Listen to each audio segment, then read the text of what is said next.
This is The Situation Room, the home of hard-hitting political commentary and penetrating insights about the state of the nation. This is a talk radio experience like no other. The Situation Room, a place for hard truths, debates, and elevated conversations. The Situation Room, witty, political, engaging, deep, controversial. In the room, we have C.T. Muga, researcher, academic, seasoned political observer, a fountain of wisdom in these politically uncertain times. Ndu Oko, Nigerian by birth, Kenyan by choice, communications expert, Pan-Africanist, a truth seeker and believer in people power, and Eric Latin, agent provocateur, the man in the chair, seasoned journalist, news hound, a man who believes in punching up, not down.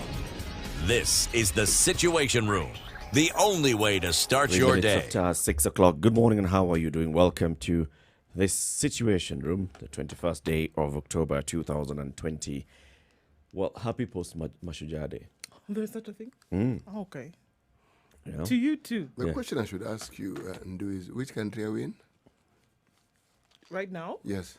Physically, Kenya. Kenya. Right, so are we in Kenya? Is there anything that is not possible in this country? That's where you're going with it, okay. That's where I was going All with this. right. So it's possible. It's like Christmas Day and Boxing Day. So this is the Boxing Day of Mashujaa Day, right? Zits. Okay. It is I so. Get it? So unbox yourself. You know, there's a story about Boxing Day, but okay, forget it. It's good. There's a story. Yeah. What happened? Boxing Day was actually like the day where all the gifts from Christmas Were unpacked. So when we were growing up, it was like there was a boxing match or something. It's not the case. All the boxes were opened up. And put away. That is what you call ensuring that that particular terminology is localized. Yeah. Interestingly enough, in some cities in Nigeria, you'd actually have, like in the villages, you would have Tournaments. smaller towns, you'd have tournaments on the day after Christmas. And a lot of them in this boxing. country we had them. Yeah? All that, yes. Oh, interesting. Boxing. We interpreted I'm it sure that in your country it's boxing and wrestling. In some parts, Yeah, it's true actually. Yeah, Napula. What is it? Nafula. That guy, that famous boxer. Oh, yes. Wangila. Wangila. Yeah, you tried. At least you got the W right. He's Wangila, and then what's his first name? Robert. Robert Wangila Napunyi. Okay. Yes. There you go. There's Napul. You wanted to combine the wa and the nya, sindio? And the So it Robert. became Wanyapul. Napuli Nyinyi.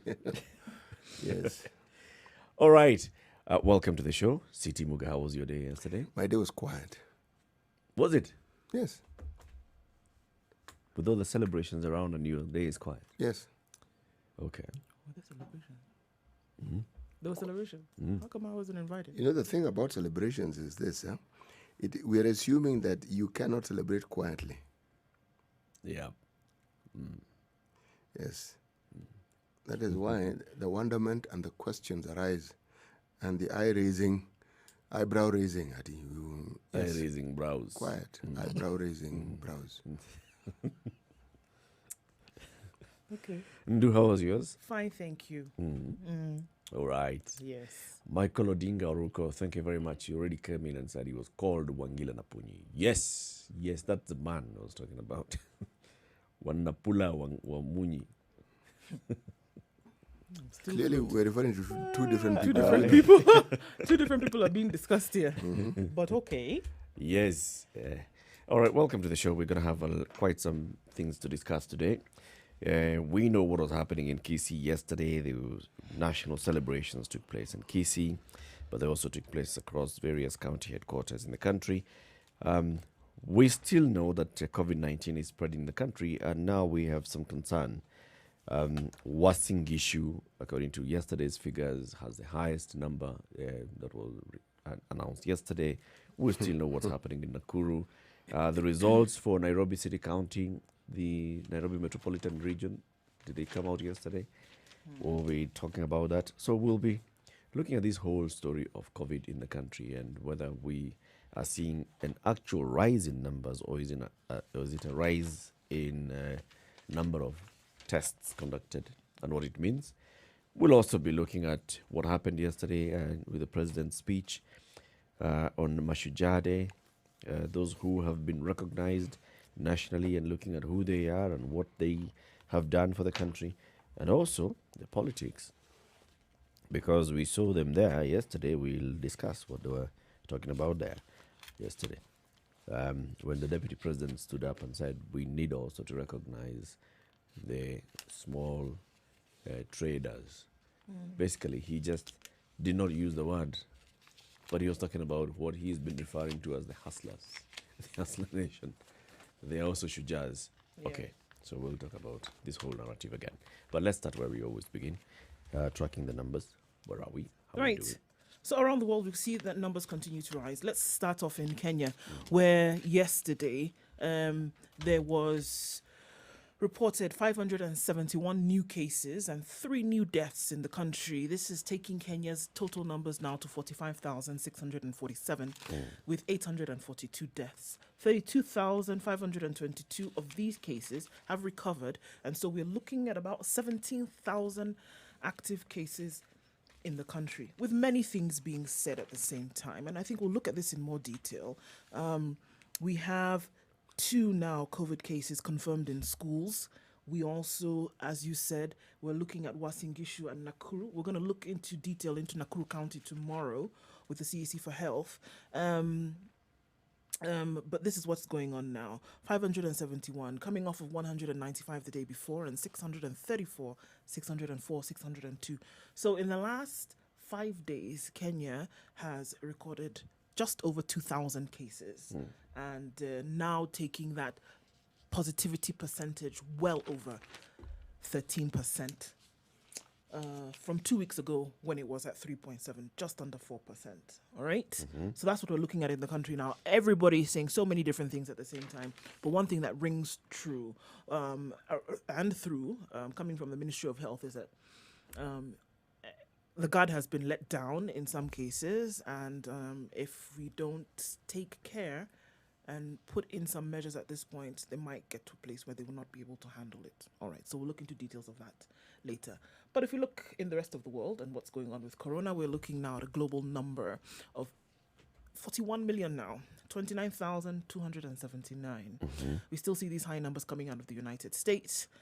Also India now inching closer and closer, with another 200,000 cases recorded yesterday. Let's look a little bit at India. Even though we saw that the numbers had halved since about a month ago, yesterday India recorded 54,422 new cases and 714 deaths, right? So that number has decreased significantly, but it's still quite up there, whereby there was a time where they were almost at 100,000 cases per day. Okay. Looking at other countries in the world, we still see what we had noted around a lot of the European countries, with an increase here and there. Countries have taken measures. We will probably see France, by the time the weekend rolls around, going into complete lockdown, whereby right now they're just at partial, and probably follow in the footsteps of Ireland, and Spain and Italy will probably go in that direction as well. So this is what we're looking at around the world. The trends seem to be the same. So in terms of India, what's going those on. numbers, despite them looking very high, they're actually dropping. Yes, the numbers in India are dropping. Yeah, the numbers in India are dropping, and they're recording 50,000 cases a day. Yeah. And this is a drop from the 100,000 that they were recording 2 weeks ago. Okay. Yeah. Same number of tests. Yeah, I mean, almost 100,000 tests. Almost 100 million 100 tests million now tests, having been done in India, just after the United States that have conducted 127 million, right? Amongst the highest in the world.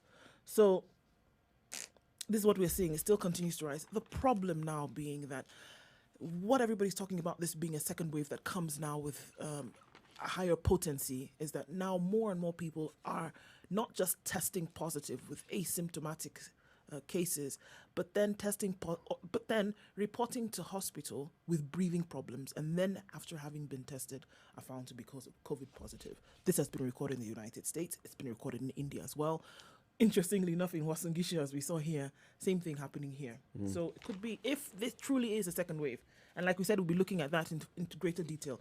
If truly it is a second wave, it could be that whereby symptoms were not present previously, they are now. Okay, so you just mentioned Wasingishu. What is it that's happening in Wasingishu? Well, I mean, looking at the numbers and the CAS for Health, Rashid Aman, was in Eldoret yesterday. And the Moy Referral Hospital now, according to what they're saying, a revelation by a doctor who chose to remain anonymous because he's not authorized to issue COVID-19 reports, talked about the fact that this second largest referral facility in the country, which also has a coronavirus testing center, was overwhelmed by cases in the last 2 weeks. There have been reports of persons developing breathing difficulties at home, only to be tested then positive for COVID-19. And this is a quote: "The number of COVID-19 tests at MTRH is shocking. It's really sad witnessing patients in respiratory distress. This is so unfortunate. It's no joke here. Never before have we witnessed this. I'm really warning those who have taken lightly the catastrophic effects of COVID-19. Many of my colleagues are down with this bug. The isolation ward is full. Most patients are requiring high volumes of oxygen, and the ICU is a no better zone. Take care," is what he said. So today alone, according to the Chief Executive Officer of the Moi Teaching and Referral Hospital, Wilson Arwasa, they received 36 patients in the isolation wards, and they had placed another 70 under home care. The person next to you could be positive, he said. The numbers, just like nationally, have surged over the past 2 weeks. Okay. And so this is at MTRH. Yes. And which covers the area. which covers the area. Yeah. And Nakuru also has reported. So is it possible that some of these people, are people who could have gone to Nakuru, but they are looking at the next largest hospital in the region? It's possible. Though, I had chats yesterday with the CEC for health in Nakuru County. And what he was saying is that, I mean, like I said, we'll talk with him a little bit more tomorrow. But he was saying is that the cases that they're finding in Nakuru are Nakuru specific. Okay. In terms of whatever tracing that they've been able to do. It's not people that have come to or gone anywhere else. It's people within the area now who are presenting. People within Nakuru County. Yes. Who are presenting. And how many are, many of them are in hospital. Many of them are in hospital, and the worry for them at this point is that the people who are in hospital are not just there with symptoms that can be handled. It's people who are requiring assistance in breathing. So they have to either be put on a ventilator and then, of course, require oxygen. So that's the worrying point. That more and more people, not just testing positive, but testing positive then with symptoms that need critical care. So that's the issue. Isn't it interesting that around this same time schools have opened? Yes.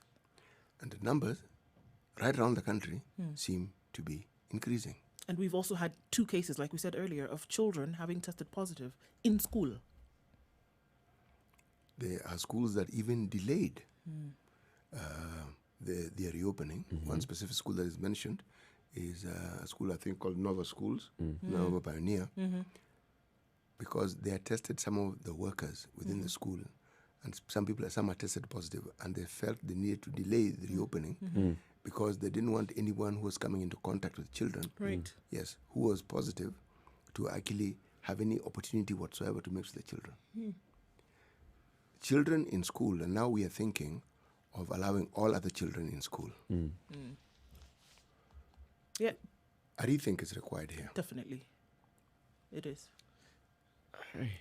It's something that has to be considered as well in terms of what we are seeing as a rise in numbers. Remember, we have had this kind of fluctuations where in a certain period of maybe a week or two, the numbers seem to be on an up and up, and then something happens and then they seem to still come back down. And I think when you get to a situation like this where it seems to be like a manufactured narrative, according to people look at it and they're like, numbers are going up. What do you guys want? And then an announcement is made, and then numbers go down. We'll never actually run away from that. So long as COVID exists, And so long as scandals like the one from KEMSA and the MES are not resolved, people will always cast aspersions into anything that is said. But the reality is COVID exists. It does. And the reality is this. We haven't tested sufficient numbers to be able to actually give an accurate determination as to what our COVID situation actually is in the country. Absolutely. And for me, I don't think that these numbers have risen. I think these numbers have always been there. But the problem is that adequate testing has not been carried out. And we could see now a rise in testing. That's why you're seeing numbers that could have even been higher a month ago. What is alarming is that there are people who may test positive and if they had received care, might not get to the critical stage. Absolutely. Yes. But the cases of those in need of critical care are also rising. That is it. That's the problem. See? So I don't know which is which. I don't know that they were positive and their issues could have been handled at an earlier stage to avoid getting to that stage. Or the people whose condition just escalated. I don't know which is which.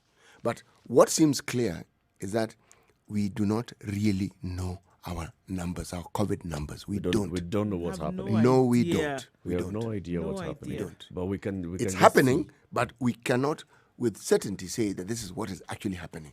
But again, it isn't to mollify those who are saying it or those whose duty it is to tell the rest of the country. The rest of the world are in a similar country. Let's take a break now at 18 minutes after 6. This is Kenya's biggest conversation. Remember, we are already live streaming Spice FM KE on YouTube, Facebook, and Twitter, as well as www.spicefm.co.ke. Good morning. This is the Situation Room, the only way to start your day. Spice up your life. 24/7, around the world, non-stop. This is Spice FM. When it comes to bridging the information gap to help strengthen the agricultural sector in our country, you can always rely on Farm Kenya to be the glue holding everything together. And now, courtesy of the partnership with Farmster, things couldn't be better. Introducing Farm Kenya platform, and it goes like this. Our SMS service will help farmers upload and publish their products without smartphones, while the Farm Kenya app will allow buyers locate, purchase from, and engage the farmers directly. So if you're a farmer, send a free SMS to 40446 and connect with buyers free for life. That's 40446. If you're a buyer looking for local produce, download the Farm Kenya app from Google Play Store or the Apple Store for free. Remember, ukulima sio shamba pekee. Ukulima ni digital. Ukulima ni Farm Kenya platform. Kuimarisha Kenya ni jukumu la Farm Kenya. Brought to you by Farm Kenya and Farmster, working to secure All right, your this growth. morning, we're still looking at a drizzle in Nairobi. Cloudy conditions through most parts of today. 16 degrees currently, highs of 25 and lows of 13. It's raining in Nyeri at 16 degrees. That rain is going to continue into thunderstorms later with highs of 23 and lows of 14. Nakuru is partly cloudy at 14 degrees, highs of 23 and lows of 13 with thunderstorms in the forecast. Eldoret, mostly cloudy at 13 degrees, highs of 21 and lows of 12. In Kisumu today, it's 19 degrees at the moment, highs of 26 and lows of 18 and thunderstorms for later. As is the case in Kakamega, where it's already raining at 16, highs of 24 and lows of 15. Clear skies in Mombasa at 26 degrees. It's not going to last too long, though, as the rains are going to come in. Highs of 30 and lows of 25. 26 degrees and partly cloudy in Malindi. Highs of 30 and lows of 25. And in Kampala today, out of Kenya, 19 degrees, cloudy conditions at the moment. Highs of 22 and lows of 18 with thunderstorms forecasted for later. It's partly cloudy in Dar es Salaam at 23 degrees, highs of 31 and lows of 23. Johannesburg, clear skies at 70 degrees, looking like a warm day with highs of 26 and lows of 13. Lagos is experiencing a drizzle today, 32 degrees. It's going to be quite warm, highs of 34 and lows of 24 with the rain throughout today. It's mostly sunny in Beijing and it gets well into afternoon. Those sunny conditions are going to continue to about 9 p.m. Beijing time, highs of 16 and lows of 2. And in London, rain at 16 degrees. It's going to be a rainy day, highs of 17 and lows of 12. In Paris, the rain also comes down at 14, highs of 22 and lows of 13. And finally, for now, it's foggy in New York on Tuesday night, highs of 21 and lows of 17.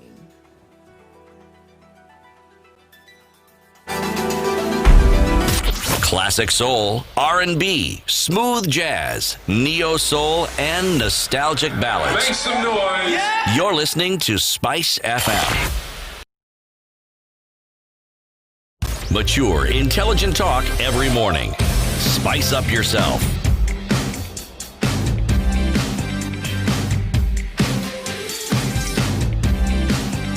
Mornings done right. 2 minutes after 6. Good morning and welcome to this Situation Room. If you're just tuning in, this is Kenya's biggest conversation in the room. This and every morning is CT Muga Nduoko Eric Latif. Agenga is locked. That is Egesa Mageni. And Kisumu Kibos, Geoffrey Muchama, always Kijana Paulo, tuned in as usual. Bedi Ersley in Macha, well tuned and well represented. A very good morning to you. Spice FM KE, Facebook, YouTube, and Twitter, and spicefm.co.ke. CT Muga, what is today's proverb? When one is in love, a mountain tops becomes a flat field. Let me repeat that. I put an S where I shouldn't. When one is in love, a mountain top becomes a flat field. It's nothing to do with impaired vision. Okay. Love will just make you climb that. Love, my friend. Doesn't look like an obstacle. You can Nope, run it's not a through hurdle open at all. fields, It's not a hurdle. Smell the Nothing flowers. is insurmountable. No mountain too high. Yep. No valley too low. Okay, waxing No lyrical. ocean Let's too go. wide. I live in Kajiado, not a problem. I'll drop you. Yeah. I'll drop you, don't worry. Okay, Machakos, that is you. I'll drop no you. problem. Okay, I'll drop you. Nakuru. Give it a month or two. After a month, then you can even drop in. You work in Nairobi. Can't you find a house to live in Nairobi? Here's some money, so you go alone. You don't have public transport going to those places. I mean, there's a bus. Hey, the last time when I was coming back, I was almost arrested. After you don't chop clean mouths, that's when now you realize it's far. Go, Joe. Of course. Let's take a look at the headlines. So, Huduma, secrets of magic number. There is the First Lady and the President of Kenya holding up the new Huduma cards. Display their Huduma number cards during the 11th Mashujaa Day celebrations at Gusii Stadium in Kisii County. They received their cards, but the rest of Kenyans will wait until December to receive the document that will be the primary source of information, of identification, rather. So it's been a contentious issue forever. Should we not? Should have the cards been gotten? Should all of that time have been spent and money spent on doing this? Well, it seems that the cards are out now. The president and the first lady got theirs yesterday, signaling the end to a 2-year wait since the document was mooted in 2018. All eyes now turn to Parliament, which is vetting a data commissioner appointee, Immaculate Kasait, who will take charge of the National Integrated Identity Management System, NIMS. Today, and I quote, "You have all witnessed as I received mine. We now wait upon the National Assembly to complete their work and vet the data commissioner so that we can roll out nationwide issuance as soon as possible." And this was President Kenyatta shortly after receiving his card. Issuance of the first cards breathed new life into a project that has been dogged by controversy from inception. The NIMS is supposed to provide a single source of information for all citizens and residents of Kenya. It will do this by integrating data from all identity documents: ID, driving license, passport, National Social Security Fund, National Hospital Insurance Fund, and the Kenya Revenue Authority tax PIN. So, for those of you who've waited. Okay, what was the headline again? What was the headline? Huduma, secrets of magic number. This magic number that does all these things Okay, for I was you. waiting for the secret. The secret is that it's out. The secret is out now. The cards are there. The rest of you will get your cards in December. No, for real. That headline is insinuating that there's something that That headline is deceptive. that It we're is. gonna get something out of this story that we did not know before. Nothing. We knew that Immaculate Kasait has been nominated last week. We knew that the cases had been in court. We knew what the courts had ordered. We know that this is now in front of Parliament. We saw yesterday, it was live on TV, that the president received his what Matiang'i called sample. He said this is a sample. just to make sure that they're in line with the court, that they have not started issuing out these Huduma card numbers. It's a sample of the card, and several other people received. So what are the secrets? What are the secrets? It was a nice headline to draw you in, wasn't it? Come on. Surely that is irresponsible. Even this issue of document will be single source of information, but we've known this for the longest time. When they talked about Huduma number, remember that's what raised the debate. You say, so when you get Huduma number, so you don't need other documents. You don't need a DL. You don't need. What will you do with ID? What will you do with your ID? What will you do with your what will you do with these other documents? Do they become obsolete? Yes, because that is what is suggested. Yep. That with this one card, So one you need for you can even everything. travel abroad. Where Huduma number even a will be passport. used by the holder: registration of birth, enrolling in a public school, accessing healthcare services, applying for a passport, applying for a driving license, registering for a mobile number, registering as a voter, paying taxes, transacting in the financial markets, opening a bank account, registering a company or an NGO, transferring or making land dealings, registering for an electricity connection, registering a marriage, car registration, all those. An ID did all that. Yeah. Tell me one thing that you've mentioned that the ID could not do. There are a number of things. For example, the PIN number is the one that you use to register for, How do you get your PIN number?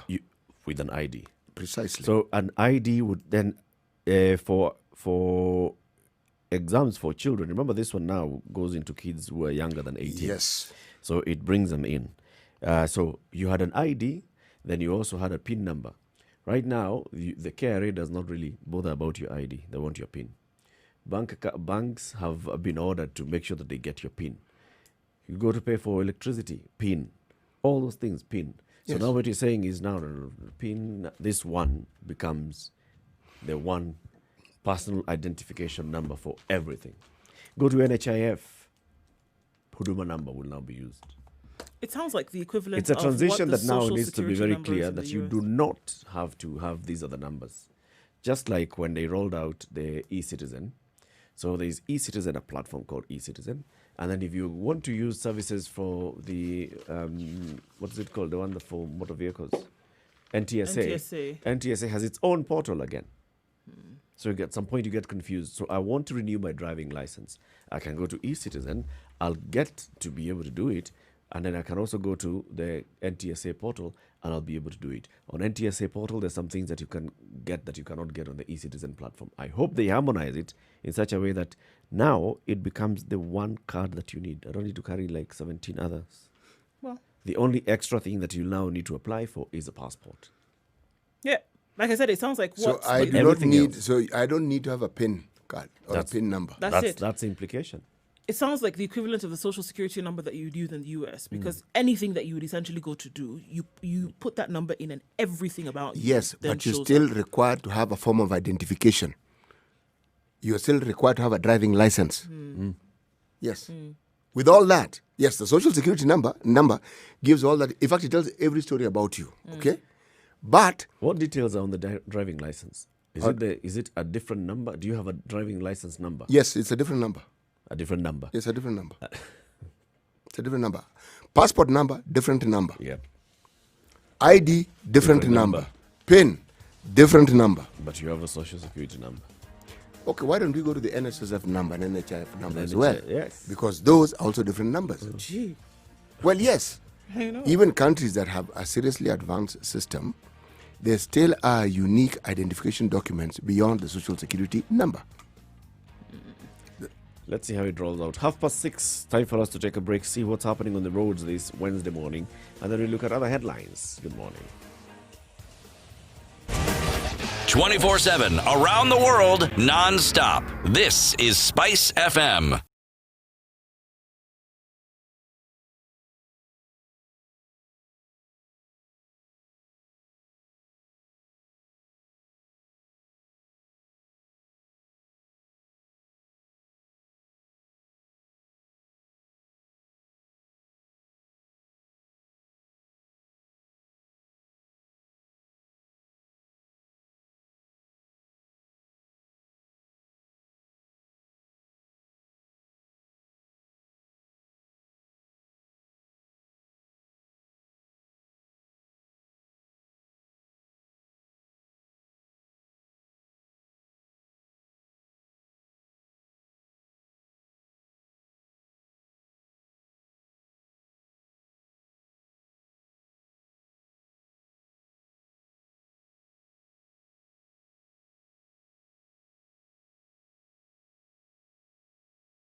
Traffic. So there was an accident on Thika Road today. It has started as far back as Garden City today, the traffic.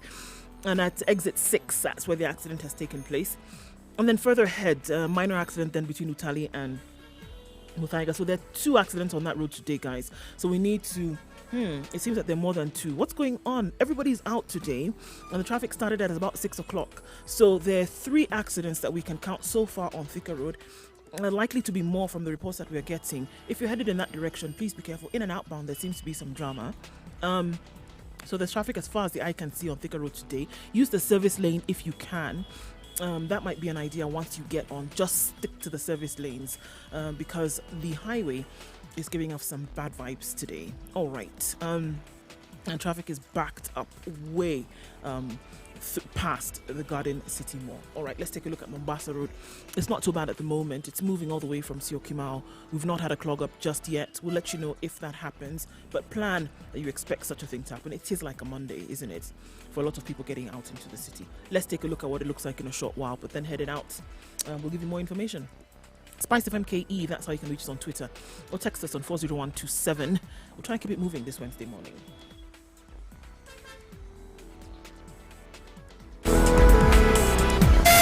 Spice FM, Malindi.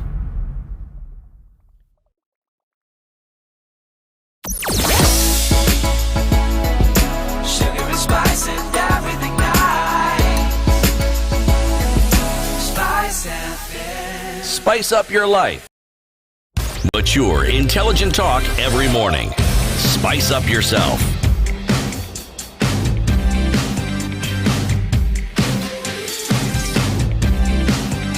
Mornings done right. 7 minutes to 7 o'clock. Charity Minor is in Nakuru, tuned in. Very much tuned in Kasarani, Phyllis Moge, Faitom Shaolin, tuned in. And this one is Koryot from Nandi County. Laban Kaptei Tanui. Then Kenchege Makaveli Chinjaua comes up with his own proverbs every so often. The Book of Marriages says that treat your wife like you treated her on the first date. So tonight after dinner, I'm dropping her at her parents'.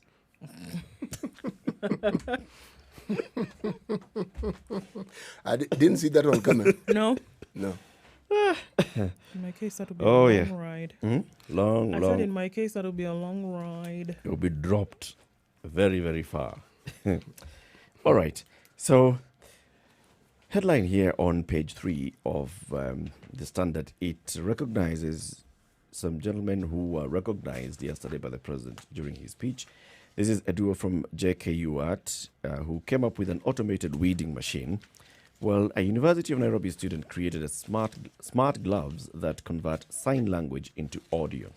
So the writers at the Standard went and sought to tell the story of these particular people. 2 classmates in university teamed up to work on an engineering project. They never imagined their names would make it to this list of shujars that the president would mention in his speech. Michael Malombo Moisakenyi and Ken Kioria Geshira, both 25 of JKUAT, say they never in their wildest dreams imagined that they would be subject of discussion in a national event. The duo came up with an automated weeding machine to eliminate the use of herbicides by farmers. Their drive was Moisakenyi's aging grandfather, whose piece of land would be infested with weeds. He had to hire many people and pay them to get rid of the weeds. He was spending too much time and money dealing with the weed menace, and one day we thought of experimenting with technology to see if it can help. That gained recognition yesterday. 25-year-old Roy Alela, a student from the University of Nairobi, also got mentioned as a trailblazer. He developed smart gloves that convert sign language movements into audio. Alela's motivation was his desire to communicate with his 6-year-old niece who was born deaf. After watching his niece desperately trying to communicate with people who did not understand sign language, he decided to create something for her. So he made these gloves that he has named Sign IO. They have flex sensors. They're stitched onto each finger. The sensors quantify the bend of the finger and process the letter being signed. The gloves are then paired via Bluetooth to a mobile phone application that Alela also developed, which then vocalizes the letters. So as she's doing this, she's using sign language to communicate. You hear what she wants to say. That's amazing. Brilliant. Wow. Brilliant. 25-year-old Roy Alela, and this 25-year-old duo from JKUAT doing great stuff. Absolutely. And while you have youth doing fantastic things that could essentially contribute towards the development of this country, you have a governor admitting to the misuse of funds as fake files are rejected. Nyamira Governor John Nyagarama, I can never pronounce that name. Anyway, Nyagarama. Right, has admitted there were suspicious dealings in the management of donor funds meant for the country's farmers. He said he was shocked that his officers had provided either forged or falsified financial documents to the Senate Justice, Legal Affairs and Human Rights Committee. I am shocked by the facts, he quotes, as he told the committee on Monday. The governor was being grilled by the committee following a petition for 4 youth from his county over alleged financial impropriety and abuse of office. He was accompanied by his deputy Amos Nyaribo, lawyer Jonas Nyachiro, members of his executive committee and all accounting officers. The Senate committee suspended the hearings after rejecting the financial documents that were filed as responses to the petition. So responses to the petition were brought in. Those documents turned out to be fake documents or having been forged. And now when this committee told him, hello, these documents that you've brought here to respond to this petition. Wait a minute. Let me see. Let me see. No way. No. I don't know where this has come Are from. you serious? How? I'm shocked. And he actually admits Mr. Chairman, this is unacceptable. Well, first, if he is shocked, I think he can await other shocks. Right. Now, let's the can. shocks. He can, because He really, can. when you're being interrogated over such matters, it is assumed that you're informed in advance as to why it is they want you. And those That's why you documents, prepared these yes, and those documents. documents are your documents, not theirs. And you do what? Yes, and what they're doing is interrogating your documents. So if somewhere along the line you are sent to this, and you are then saying you're seeing it for the first time, that is not a good sign. Let's make it better. Do you know what he then said? He then said that he sought to leave this to consult with his accounting officers over the financial queries, which he said would be better answered by the technocrats because, they're the ones who handle these things. I don't really know what's going on. However, the explanation by his finance and planning executive, John Omanwa, was not convincing enough until the Agriculture Department's director in charge of the National Agricultural and Rural Inclusive Growth, that's a long name project, came in to provide the much needed answers. But there was more confusion after the committee chairman, Okongo Mogeni, and Makweni Senator Mutula Kilonzo poked holes into the opaqueness of some of the financial accountability documents that were provided. So at the end of the day, after all this rugger-out, he said, actually, you know what? It seems that these documents truly might be fake. So let me go back and talk to them. I'm coming.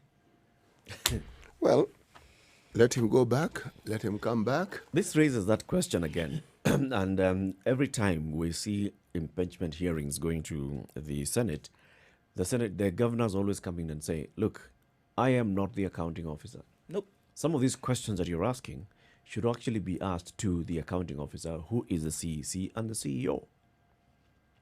So governors usually come and say that, you know what, the responsibility is what I have delegated to the county executive committee members. And the county executive committee member is actually a constitutional office. So whose responsibility should it be? Should we be questioning the CEC or should we be questioning the person who appointed the CEC and the person to whom the CEC reports? All of them. You see, when the governor is questioned, we get to have a clearer picture of whether he actually knows what's happening in his own county. And denying that he doesn't know doesn't paint him in a good light. The CECs, yes, indeed, they are the people who are in charge and the people responsible. They should also respond, but so should the governor. So should the governor. You can't have such a serious role of oversight and then you play dumb. And then some big numbers that are coming out here, right? And according to the Makweni Senator Mutula Kilonzo Jr., he asks, is it proper for the county to spend 1 million shillings meant for farmers to train MCAs in Kisumu for a project that is being implemented in Nyamira? So something like that would happen. Would you not know as the governor that such a... The one thing that going happens on? with many counties, at least the ones in the western part of the country, they never train their people in their own county. No. So this one makes sense. They always take, whether it makes sense is a different matter altogether, but they always train them outside the county. People in Migori, will come and be trained in Kisumu. People in Kakamega will come to be trained in Kisumu. Whether people in Kisumu, maybe people in Kisumu get trained in Nakuru. And what's the reason for that? I have never fully understood it. Because the explanation that I am given, or the explanation I have heard on many occasions, is that you don't want any interruption when you're going through those processes. And if you're in your own turf, then the likelihood of being interrupted or people intervening would be great. But It's if you're great, far away yeah. from where it is that you come from or where you ply your trade, You can get more done. yes, that is the argument. Okay. That's the understanding. I still don't, even with that argument, I still don't understand it. Aye. Neither do I. Okay. You see, when a case now goes to the Senate and such questions are asked, and then, you say, let me go back and ask and come back with answers, it's just, like you call it, what did you call it? A rug around? Can I give you another one? Yes. Sorry, today I'm on a roll. Go So, ahead. schools are yet to receive the new desks. Head teachers say... Which new desks? Wait now. Head teachers say... See, the old new desks the that they were new ones supposed to that were being receive. done. That were ready by 19th of October. The 1 billion desks. Right. The 1.9 billion shilling furniture has not been delivered days after the deadline. The government has failed to meet the October 19th deadline for the delivery of desks, chairs and lockers to public, primary and secondary schools. By yesterday, no school had received the furniture. It has also emerged that some of the carpenters awarded tenders to supply the desks and lockers withdrew, citing low prices. The government had identified 5,254 secondary and 5,136 primary schools to receive the desks. The ministry issued the prototypes for the desks, lockers and chairs and made them available to all counties and sub-counties. The government said it would pay 2,500 and 3,800 for primary and secondary school locker and chair respectively. However, some carpenters say the cheapest should have been set at 5,000 to ensure quality after the fact. Kenya Secondary School Heads Association Chairman Kahi Ndimuli said schools are yet to receive the furniture. We are waiting to receive them, but so far they haven't been delivered. His primary school's counterpart, Nicholas Gavemia, also said furniture had not been delivered. We haven't seen them, he told the nation yesterday. Several other principals who spoke said that they had hoped to receive the desks on Monday as promised, but they have not been delivered. Zach Kinothia, who is the Chief Administrative Secretary in the Ministry of Education, said the desks would be delivered by the end of the month. In the same way that the test kits were delivered. Be easy. They are Taking the end coming. of the month, Week they've already after opened week school, after week after week after week. By It's the way, just a where, small hiccup. Here where and there. did we go with, how far did we go with the issue of the test kits? Oh, the ones that were coming in which ones? July? Did they eventually come? Yes. Oh, sorry. We wouldn't know, actually. We just need to ask. Maybe that's what was being used over the weekend. Yes, By the Nairobi City but Councils because they surely have the if they have capacity. come, how many They should have have come? So how many tests do we expect that the government... And we had a problem with some testing centers. There were delays. How far have we gone with that? But anyway, Have we caught up? we will not catch up. No. Not Chana your story. Yes, we will Let's not take a catch break. up. That one is gone like that. And you guys are okay, just it's gone, it's finished. No, it's not finished. It's out the water, window. What? The one for tests coming. The number. test kits. I think you just need to ask that question directly to the people in the ministry, and they tell us. Maybe even since then they've received another 3 batches. And they also... The batches doesn't make sense. The number of tests that they can perform At any one given time. at any one given time. Telling us 10 batches, 20 batches doesn't really make sense. Because you tell me 20, I assume you can test 20 people. No, you need to explain it. Say 3 batches, I assume you can test 3 people. 14 minutes to 7. This is the Situation Room. It's Kenya's biggest conversation. Good morning. 24/7 around the world, non-stop. This is Spice FM. Next week on the Great Kenyan Bake Off, Come on now.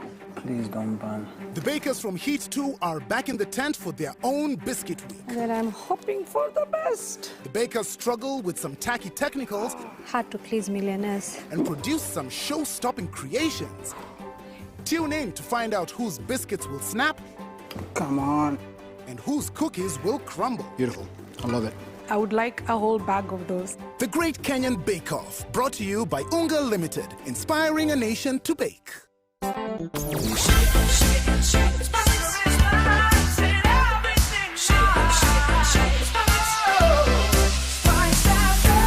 Spice up your life.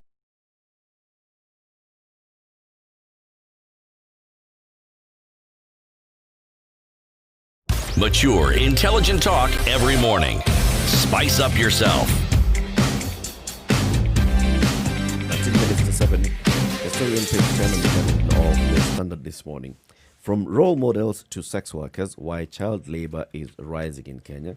Loss of jobs and closure of schools over COVID-19 has forced many children to engage in prostitution and menial jobs to help feed their families. So, according to this story, teenage girls cannot remember how many men they have had to sleep with in the 7 months since COVID-19 led to the closure of their schools, or how many of those men used protection. Painfully, they recall times when they were sexually assaulted and then beaten up when they asked to be paid about 100 shillings to help feed their families. From their rented room in Nairobi, the girls say the risk of getting infected with the coronavirus does not weigh heavily on them in a time when survival is paramount. If you get 500 bob in these streets, that is gold, according to a 16-year-old seated on a small bed that she shares with a 17-year-old and 18-year-old that she calls her best friends forever. They split 2,000 bob rent in a building where every room is home to fellow sex workers.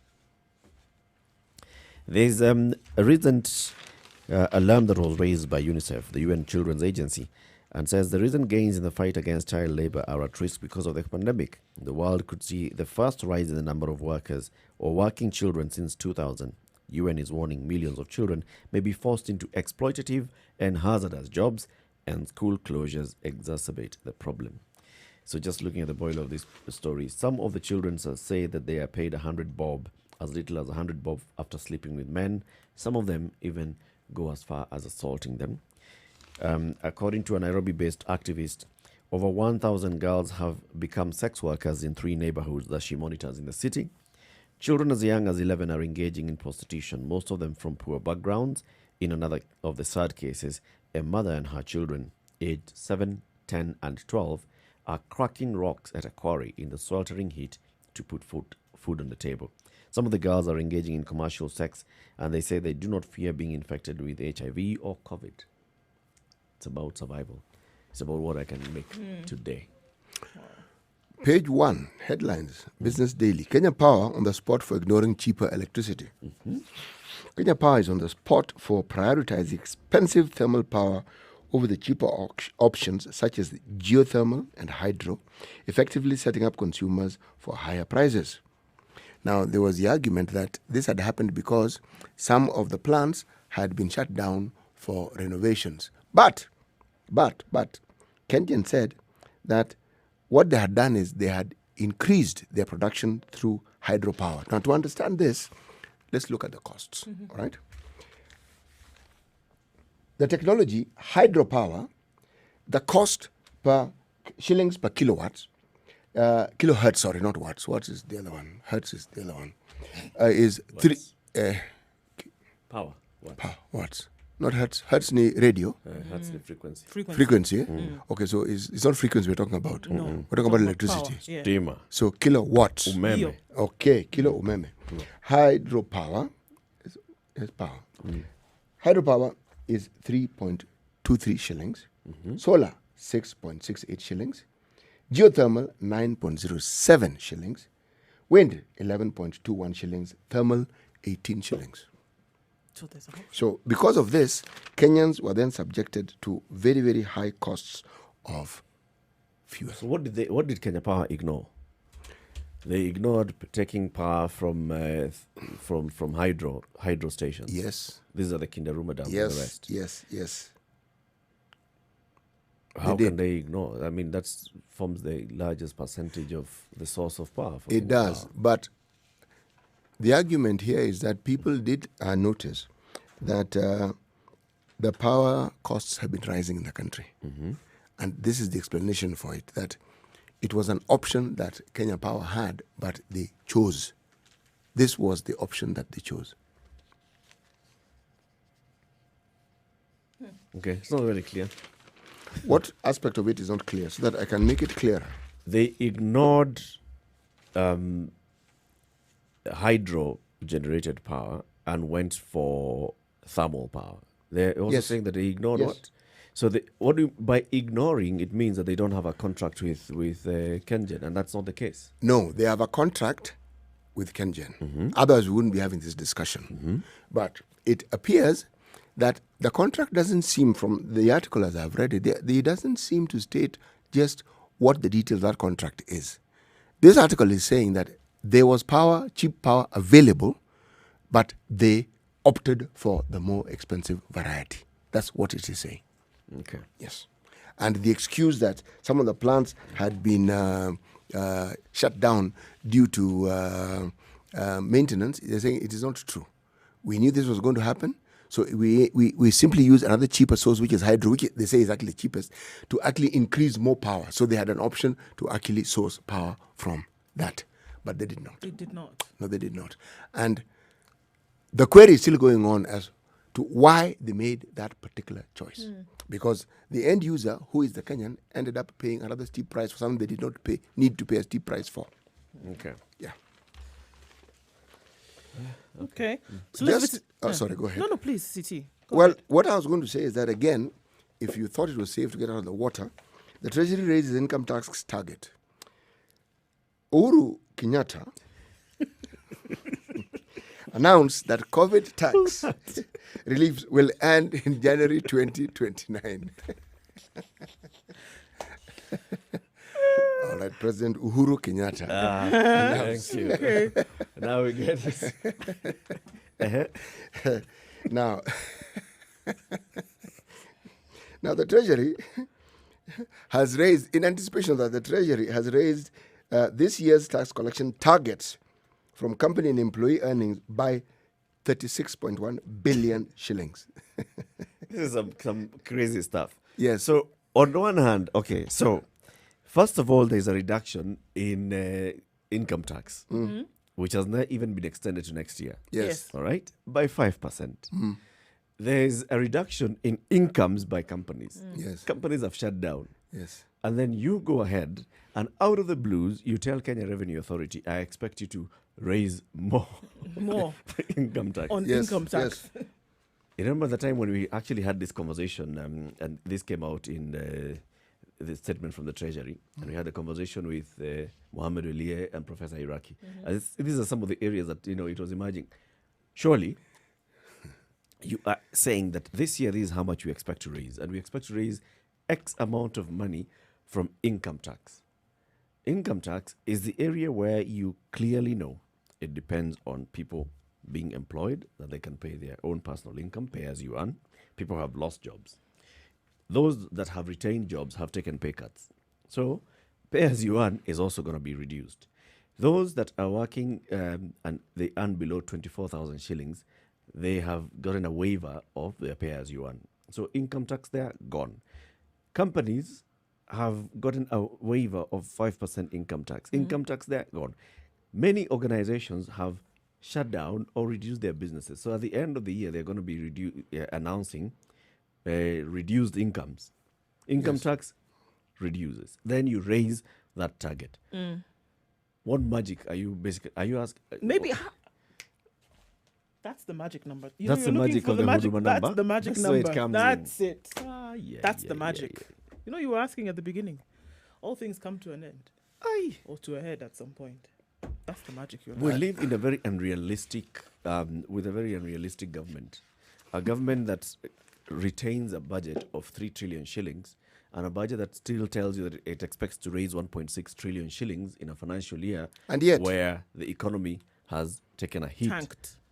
Where it is clear that you are, in fact, there are those warnings of recession and all. So clearly, the capacity to raise revenue is going to be affected. And yet you are raising the targets for the... I would have assumed, given the condition, the position we are in, we would hear that the government has come up with stimulus packages that are supposed to jumpstart, kickstart, inject some energy into the economy. Because when the economy is vibrant, this issue of money that we're talking about that brings about taxes is healthier. But no, it's what we have, which is already depressed as we know it. You want to tax it some more. Right. Yeah. Right. So, Sudan, as we look at neighbors quickly, is set to exit state terrorism sponsors list. President Donald Trump of the United States says Sudan will be removed from the U.S. list of state sponsors of terrorism if it follows through on its pledge to pay $35 million to American terror victims and their families. But some hurt in the attacks weren't happy with the deal. The move would open the door for the African country to get international loans and aid needed to revive its battered economy and rescue the country's transition to democracy. The announcement, just 2 weeks ahead of the U.S. presidential election, surprise, surprise, also comes as the Trump administration works to get other Arab countries such as Sudan to join the United Arab Emirates and Bahrain's recent recognition of Israel. Delisting Sudan from the state sponsors backlist is a key incentive for the Sudanese government to normalize relations with Israel. Trump's announcement came after Treasury Secretary Stephen Mnuchin traveled to Bahrain to cement the Gulf states' recognition of the Jewish state. So it would look like, when you look at it and you say, actually, the United States is interested in the payment of this compensation to victims. But it's not really the case. It's looking at how then relations can be cemented with their ally in the Arab world. So, I mean, everything has... change of leadership, you take advantage of it. Sure. It would be interesting to see because clearly even the current rulers of Sudan have welcomed this move, and they are clearly at the front of pushing for this normalization of ties with the USA. The US. And seeing the benefit that then it would bring to Sudan and the people of Sudan.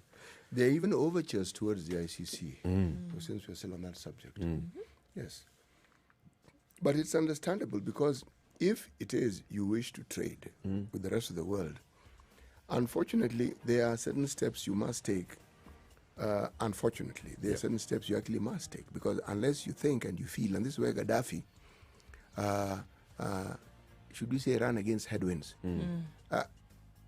He seemed very determined to simply do what he thought was best and ignored whatever else was around him. And he had the means to. Yeah. Yes. Yeah. Let's observe and see what happens. Thank you very much for tuning into the Situation Room. This is Kenya's biggest conversation, live streaming on Spice FM KE, YouTube, Facebook, and Twitter, www.spicefm.co.ke. In the next hour, we want to look at this rising number of COVID-19 cases in the country. Is this a second wave? Good morning, it's 7 o'clock.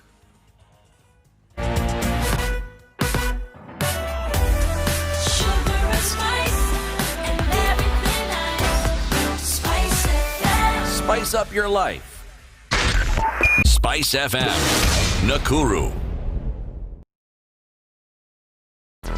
Okay, Traffic. guys, so the focus on Thika Road this morning. There are a number of accidents on Thika Road already, in and outbound. So the one that happened at Mathare Hospital, that is being cleared as we speak. So as you approach the area, it's going to take you a little bit of time. It's going to slow down a little bit. But because the accident is being cleared out, that should be able to sort it out. If you can, at this moment, use the service lanes because the main highway is bumper to bumper all the way from Garden City Mall and then moving forwards. And we ask you to, again, take it very, very easy as much as you can.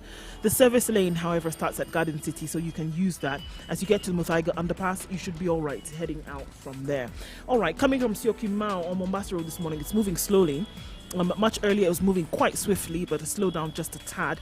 As then you get towards Cabanas after the JKIA turnoff, you should be all right. But it's going to slow down in a bit. Uhuru Highway, all the way from the Nyayo Stadium roundabout, then into the CBD, and then well into Westlands. That is also slowing down as well. So we'll keep an eye on Mombasa Road and Thika Road today. The Eastern Bypass is also open and can be used. It's a longer route also on the Southern Bypass, but it'll get you where you're going quicker as opposed to sitting in traffic. Let's take a look at other areas as we come back. We'll take a look outside of Nairobi as well. Spice FM KE, that's how you can reach us on Twitter or text us on 40127.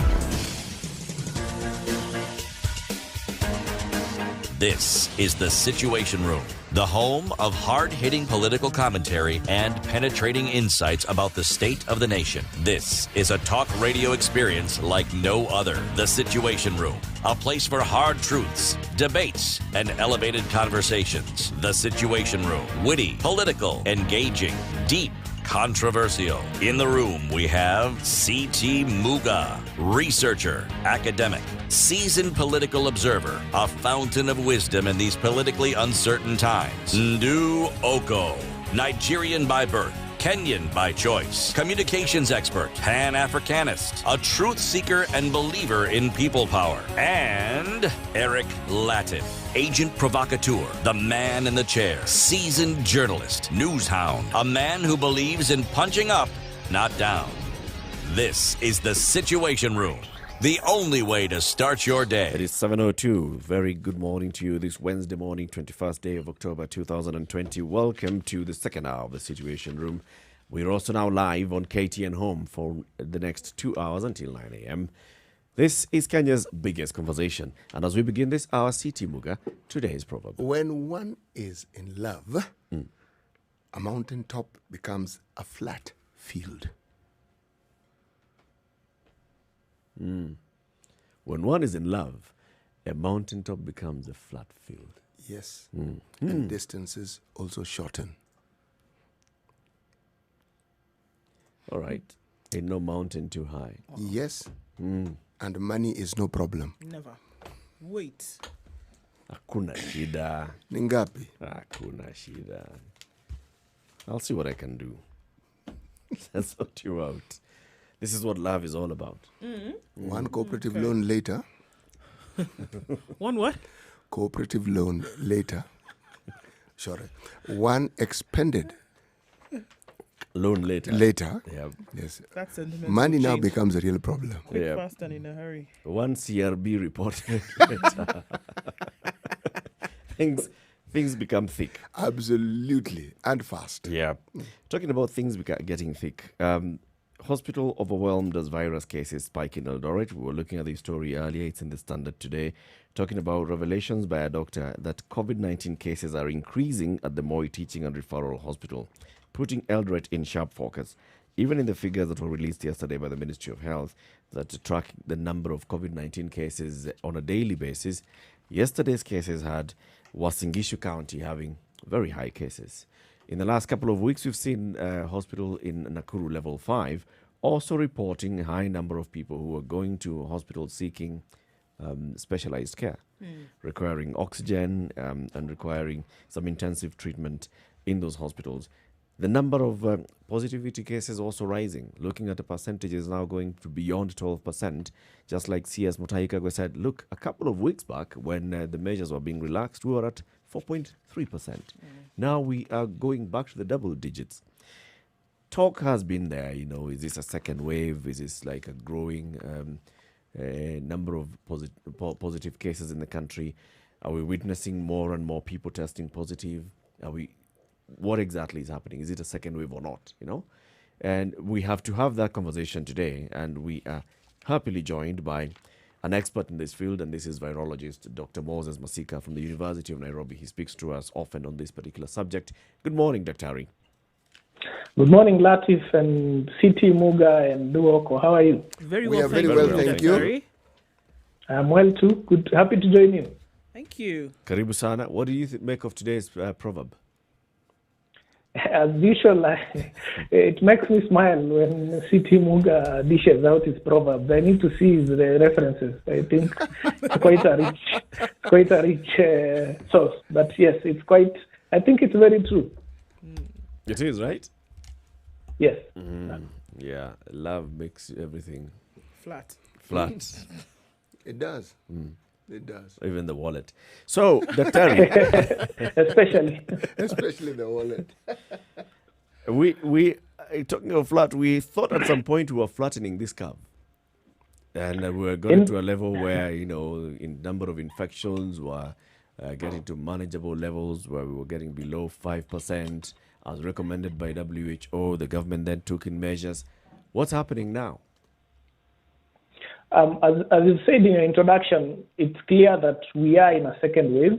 The question is how big will this wave be, or how long will we ride it?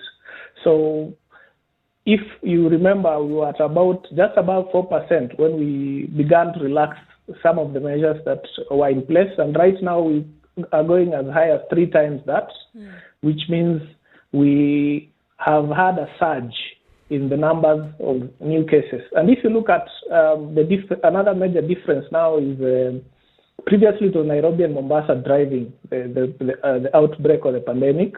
Right now, you can see other towns that maybe just a tire or two below Nairobi, Kisii, Kisumu, Nakuru, Uasin Gishu, Kiambu, and what have you, including Kericho, that are having now a significant number of cases. And this is where the fear lies, that we shall have multiple nodes of outbreaks which will stretch our resources, and that may make the second wave much worse or much more difficult to deal with. There have been questions, Dr. Are we, because it's a bit confusing where we are, where everybody's asking this question. First wave, second wave. Is it a second wave? Is it a completion of the first wave? Had the first one even ridden its own wave? Matured. Had it even gotten out? Was there adequate those are many questions. Was there adequate testing being done to even say that you had completed or that you had seen through the first wave? Where does this all come into play? Yes, I think when you look at the information that we were receiving at the time, from the number of cases that were tested, you could see a steady decline in the number of positives from 11, 10% to 7 to 5 and to 4%, which indicated that we were winning, or we had managed to control the outbreak in a sense. Not to defeat it. So Corona had not been completely obliterated from the country. It was still within us. And I think the hope was that even as we relaxed some of the measures, we would be able to keep things under control with the ones that are supposed to be in place, such as social distancing and masking, which have not quite been followed. But we also expected a resurgence, maybe not as quickly or as high as it has come, but with the relaxation of measures, this was bound to happen. So as I said now, if we recognize that, we can take measures to make sure we don't have a second wave. So I think indeed we had a first wave. We remember the measures that we took and how painful they were for many people, actually most people, and we seem to have underestimated the effect of those measures. Luckily for us, COVID-19 only requires basic control strategies. They seem basic, but they are very difficult to follow or to enforce. So because we felt that and we saw it work, I think some people may have taken that as a win of the war, which is not the case, and that is why we may be battling a second wave for a while. Dr. How do we actually understand and explain this second wave? I mean, let me explain why I'm asking the question. Yes. Are we going to look at the numbers of people tested? Are we going to look at people who present themselves with these symptoms in hospital? And if so, what are these numbers? Now, when we talk of this second wave again, have we maintained the levels of testing, and have they risen to a significant degree so that they can actually inform us as to the patterns of this disease, the possible infection rates, and all the other data that comes with it? Yes, indeed, the testing could always be better, I think, in terms of numbers. But if you look at the thousands tested every day, 3,000, 4,000, 5,000, they still give us significant numbers to make or to draw conclusions or to make inferences. So if you look at the numbers that we were testing before, or say in September or thereabouts, even August, they may change slightly, but they are not very different from what we are testing today. What we are seeing that changes a lot is the positivity rate, or the number of cases that turn out to be positive out of each batch that is tested. And if you look at that number, it tells you a story that either you are getting more people infected or getting less people infected. The other bit that we're seeing is the number of people who are going into hospitalized care, being admitted either in regular wards or in ICUs. And this is clearly increasing right now, which means there are more people who are getting sick and more people also, and from that number, then we have more people getting admitted. And that is also an important number to look at, because if hospitals are flooded with sick people that they cannot take care of, then we'll begin to see more deaths. So I think in as much as we'd like to see more testing, more tracing of people who have come into contact with positives, the number of tests we are doing now are still useful in giving us a picture of what is happening. Sure. If we're looking at a little bit into the science of it, Dr. Masika, and if now we're Yes. seeing more people who are presenting to hospital with these symptoms, and then Yes. after having taken a test is when they're found to be COVID positive, right? Yes. Against the previous that, which I guess still is the case, that still upwards of 90% of those tested positive are asymptomatic. What are the dangers of even those who are asymptomatic then mixing with the rest of the population? Because and if I can just go into that a little further, the argument that we've heard a lot is that it's okay, we're asymptomatic anyway, so there's no problem. So we have some people going into hospital, right? And if I don't have symptoms, then I'm okay. Can we diffuse that? True. A lot of people, and we've confirmed that with our own data here, is that a lot of people with COVID-19 do not have symptoms.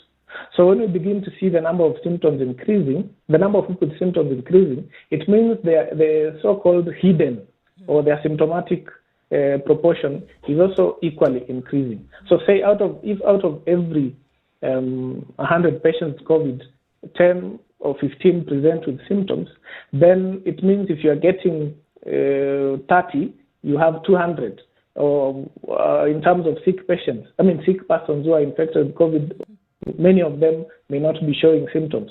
So in a sense, this is the tip of the iceberg. And if it becomes larger, then it shows that whatever is lying beneath it is much bigger than we can see. And it also underlines the fact that we cannot afford to drop our careful stance, our measures, especially social distancing and masking, because if we do, then we are exposing ourselves unknowingly, even to people who look healthy and may actually be infected, and also ourselves who could be infected and we do not know, we could be infecting others.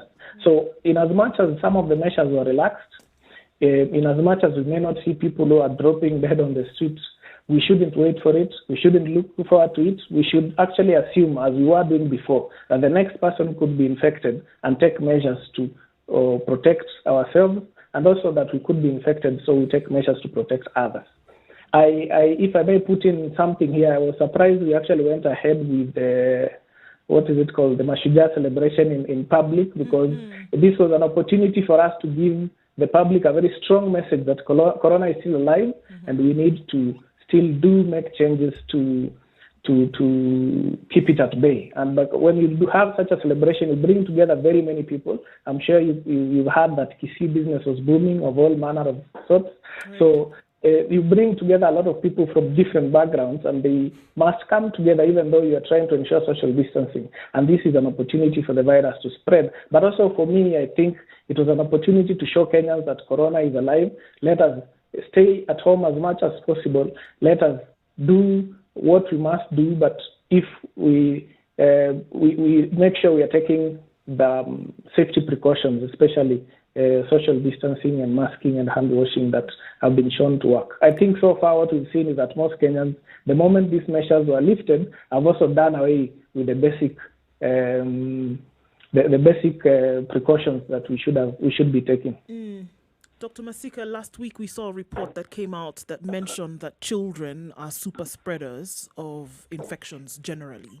But then now, having looked into COVID-19, that children would be the super spreaders of COVID-19. Could you give a little bit of insight into that? And how does it exactly work? I mean, we know as parents, you send your kids back to school at the beginning of the term. By the time it's Friday, everybody comes with a runny nose. Why would they be super spreaders of this specifically? I think several studies have actually shown that children are not the super spreaders that they've been thought to be, like has happened in many other cases of flu, where they become the conduit or the vehicle that takes flu to the older people. This time around, it seems that a lot of the infections are coming from adults.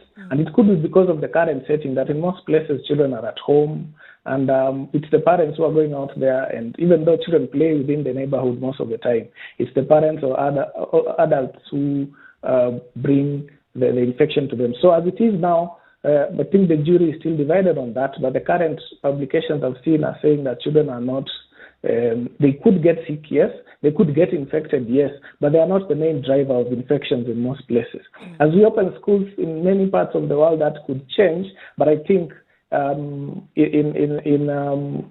this situation, we've seen that COVID-19, so far, it is the adults that are playing a bigger role. The adults, meaning people who are not necessarily in school. It could also be the young adults, but even older ones who are doing different activities that are then transmitting whatever they get to whoever they come to contact with at home. If you look at the way the testing is being conducted countrywide, Daktari, we had gotten to a point where there was a backlog of as far back as 10 days in terms of the results being released vis-a-vis the time the samples are taken. Has that improved? I think so far there has been an improvement, but as always, we haven't really gotten on top of the need or the testing demand. This is because globally there is a very high demand for the reagents, and locally we do not produce much. That means you have to rely on imports, and especially for the labs that use a certain form of testing that we call the automated testing. So I think although this demand, people have tried to catch up, it will keep staying ahead of us, especially if the number of cases are increasing. Because if you get 10 people today, you may end up tracing 100 or more. And the more people you trace, the more you need to test. The more cases you have, the more numbers you require to test. So I think we still have challenges in terms of testing as much as we should. But I think so far it's been manageable and it's been better than when we started. And I think the current situation is not that bad. Dr. We've wondered aloud in the studio how it is that these countries that report massive testing, where do they get their test kits from? Many of them manufacture, and also some of them will buy at what we call a very good deal. But I think the solution to this is local manufacturing, and local could be regional. Are we capable of manufacturing? I think we can. It's what are we not capable of doing? I mean, city. I'm actually in agreement with you. I know we can. Yes. But the question I was going to ask next is, what is hindering us from actually doing precisely that? Because we do have the capacity for manufacturing them. Well, maybe the capacity currently may not be there or not sufficient. But also to get tests this level of accuracy, you need to have a history or experience making such materials. So we need to have invested in our institutions so that they could actually be able to develop the systems and also the technology for manufacturing, so that you don't start manufacturing the day you get this kind of infection. It's the same thing we are seeing with vaccines. Now, the countries that are ahead of the others were testing similar vaccines before for 10, 20 years, and now within a few months they were able to create one that matches COVID-19 because they had the technology, the experience, and the resources for a long time to do that. Are we going to find a better opportunity than this one to actually do this very thing that we haven't done? Sure. We have to start now. Yes. It may not, the manufacturing may not happen with this current, or at least not today or this year. But if we start now, it gives us a good opportunity to keep going after, like we've seen with the Buy Kenya, Build Kenya initiative, which I truly like. Are there signs that we might be starting anytime soon? I haven't seen that, to be truthful. I think we have the funding of universities. We have seen how many scientists, after a while, prefer to take flight rather than to fight because of the current systemic challenges. But one of the things I like is that our laws today commit 2% of our GDP to research. We haven't seen that allocated yet, but if we can start there, we should be able to see a better funding for the sector. And it's not just in health, it's across many other challenges that we face today in agriculture, in the environment, and what have you. I like your optimism. But yes, I think I'm an eternal optimist. Over the last 7 months, if you observe the government's efforts at improving our testing capacity, would you say that you've noticed any improvement in that? From the first time when we know the number of tests that we were conducting to up to now, have we improved? Yes, a lot of the improvement, because the kind of testing being done today was not done before. There has been a lot of assignment and recruitment of staff to do this testing in different labs. There's also been reappropriation of different machines or equipment that were used for other infections. And this is a good thing because these machines would not just be used for one condition, say HIV, or and now they are being used for COVID. And we have also seen that labs across the country coming up to help, not just within Nairobi. So I think we were not where we were. We are far ahead of where we were in February, and that's a good thing. It's been a wake-up call also for many institutions and also for the ministry. I hope we keep growing that so that we do not lose the advancement that we've seen. So are you saying that you've also seen improvement in our procurement for testing kits and the reagents? I think that's one big issue with the government entities, that procurement, in as much as it needs to be regulated, sometimes it's also too bureaucratic. So it could take you weeks or months before you can actually bring in import any materials because of the process you need to take. And this is done to protect corruption, but in essence, it really doesn't appear to do so. So I think it's one of the areas that we need to use technology to change so that we have more efficient and more accountable systems. Let's take a break now. It's 24 minutes after 7. This is Kenya's biggest conversation, The Situation Room. We are speaking with Dr. Moses Masika. He is a virologist at the University of Nairobi. He's the man who's been tracking the spread of COVID-19 in the country and telling us what's happening. And also, he's saying that what we are seeing now is indications of a second wave of the virus. And, you know, the questions that, of course, will continue emerging is, what is this second wave? What is causing this second wave? Are the numbers that we are seeing a reflection of really everything that's happening on the ground, or some of these numbers also creating confusion by themselves? We'll continue this conversation shortly right here on Spice FM and KTN Home. Good morning. This is The Situation Room, the only way to start your day. Spice up your life. 24/7, around the world, non-stop. This is Spice FM. In the face of COVID-19, life has been adversely affected, with nearly all schools in Kenya lacking basic hand-washing facilities, affecting more than 19 million children. Together with Davis and Shartleaf and True Black, we, the Standard Group, have partnered to collectively unite other corporates and individuals to join the initiative towards setting up basic sanitation facilities around the country. For more information, send an SMS to the short code 40616 or email standwithkenya@standardmedia.co.ke. Time to come together for tomorrow. It's our future. A partnership by Davis and Shartleaf and True Black and the Standard Group.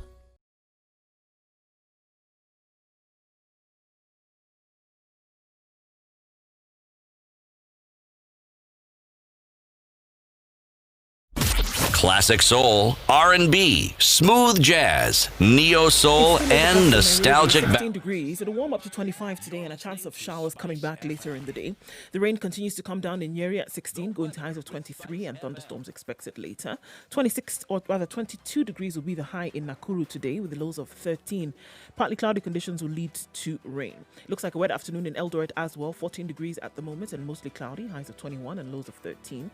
The high will be 26 and lows of 19 in Kisumu, where it's currently mostly cloudy at 21 degrees. It's partly cloudy in Kakamega at 17, highs of 24 and lows of 16. 26 degrees and partly cloudy in Mombasa, highs of 31 and lows of 25.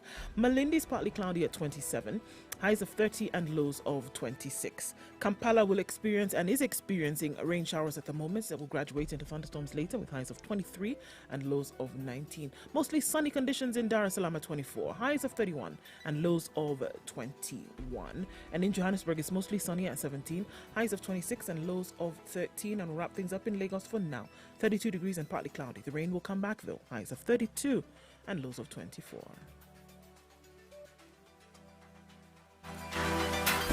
Classic soul, R&B, smooth jazz, neo soul, and nostalgic ballads. Make some noise. Yeah! You're listening to Spice FM. Traffic. traffic. Right, so Mombasa Road, the traffic starts all the way at Kappa today, not as far back as Mlolongo, but it's likely to build up as we go along. It's bumper to bumper, and it's quite messy all the way to the Nyayo Stadium roundabout today. As you get off the Nyayo Stadium roundabout, you will then get onto Hulu Highway, where it's bumper to bumper through to Westlands. If you make an exit into the CBD, you should be fine.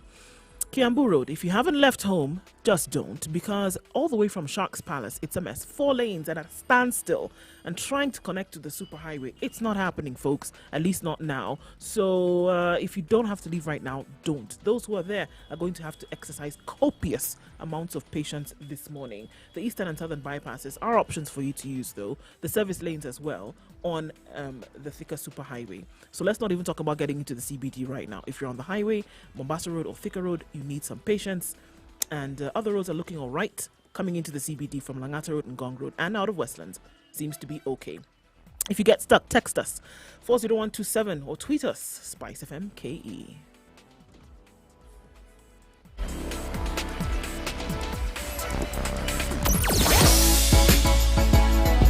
Sugar and spice and everything nice.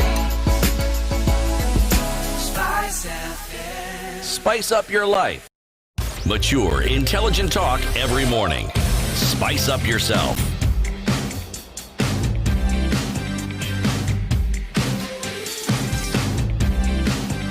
Mornings done right. 94.4 Spice FM, Nairobi. Continues. This is Kenya's biggest conversation, the Situation Room on Spice FM, on KTN Home and online. Listen every morning.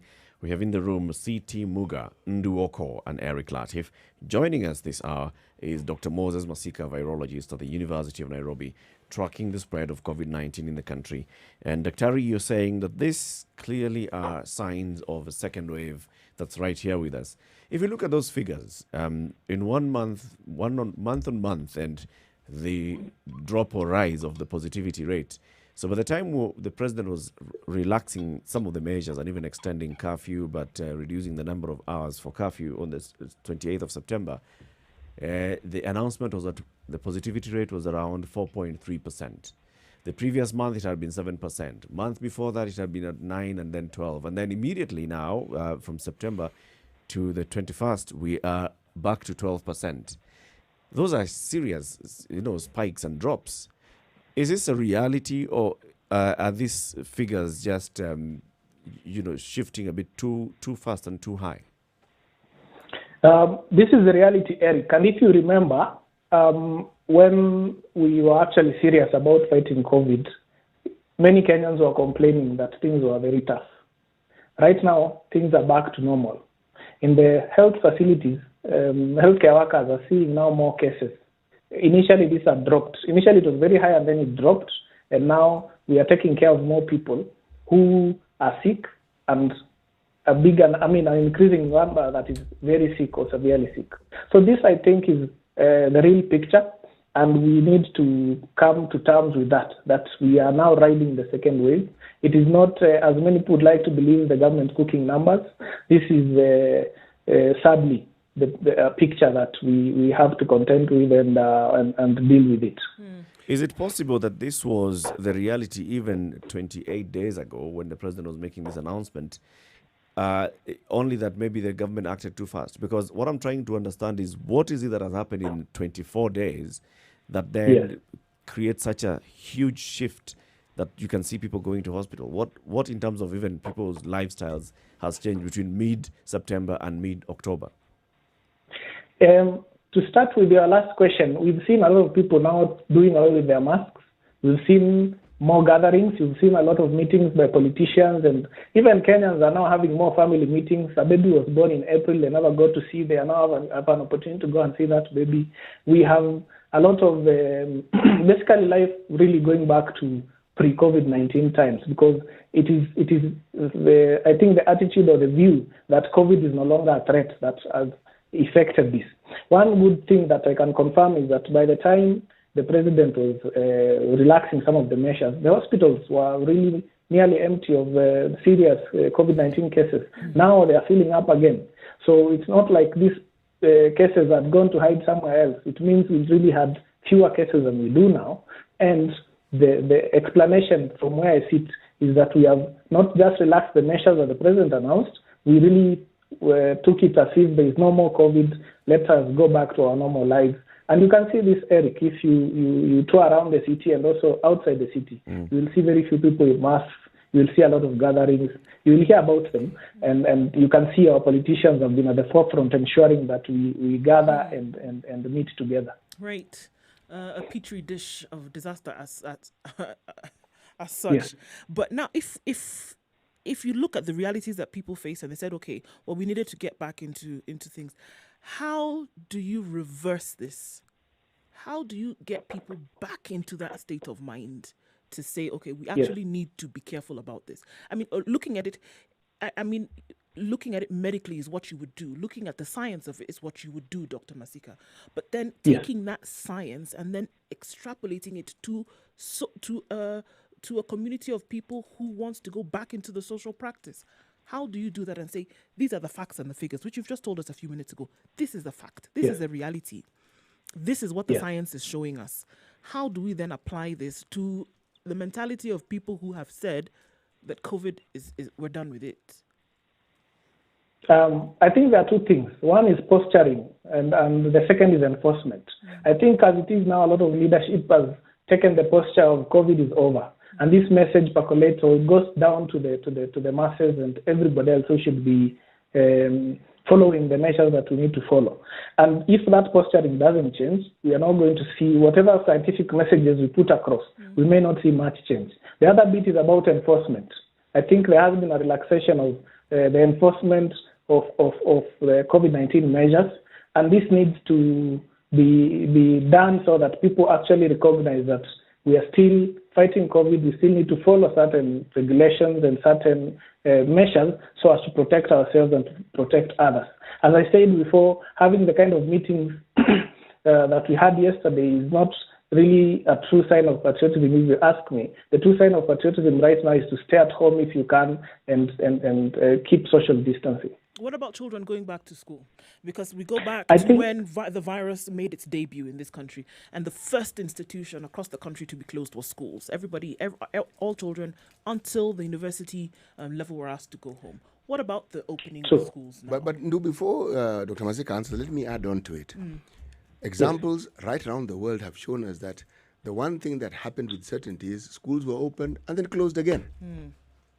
So does it make sense that we had to open these schools? I think for now, the schools just opened. They didn't drive the current wave. And they've opened only a few classes. These few classes, I believe, if teachers are serious, they can be spread across the current rooms, and they will fit nicely with social distancing. The teachers would be enough because they're only teaching a few classes to teach this. For most places, of course, I know there are schools where that doesn't apply because there are no classrooms and no teachers. But I think we cannot blame schools yet. I wouldn't rush to open the rest of the classes, though, because of the current situation. But I don't think we need to close them up as they are now, because I think it gives us an opportunity to fix what needs to be fixed in the schools. The teachers there with students can see where they need a hand washing installation, or how much water they need for this number of students. These are things that can be done practically now that a few of the students are in school. Sure, but then we've seen some cases positive in some schools already, as reported today. At least 2 cases having been found positive in schools today. Yes, but you remember these kids are also coming from the society that has many more positives. So for me, I would say we cannot yet blame schools for that. They of course, they are a risky place because once it gets into a school, it's very easy to spread. But we should withhold reopening the rest of the reopening the rest of the classes. And of course, if the situation push comes to shove, it could mean closure of the schools again. I'm hoping we don't start going towards that direction of clawing back on some of the measures, because some of the measures that were relaxed, such as the lockdown and what have you, because then it means you've really lost the battle at that point. We could, I think, if we enforce the current measures, be able to get the second wave control so that it doesn't get out of control. Sorry. If you look at what has been happening, even in the last couple of months, The president making his announcement on what measures to retain, what measures to relax, or what measures to add. At some point, he said there is a competition between two rights. There's pressure to reopen the economy and growing pressure to reopen, and there's still growing pressure to retain things as they were so that you can contain the spread of this virus. It appears that at some point, the pressure for the reopening of the economy, the livelihood side, appears to have taken more weight as opposed to the lives side. Yes. From your interactions with the fellow virologists and those people who work in the healthcare system and even those that work in the Ministry of Health, do you sense some sense of frustration that these measures have been relaxed? I mean, for now, I think we can't really blame the relaxation of the measures completely because not all of them were relaxed. For me, I think the biggest issue is where we do not effect what the measures that are currently in place.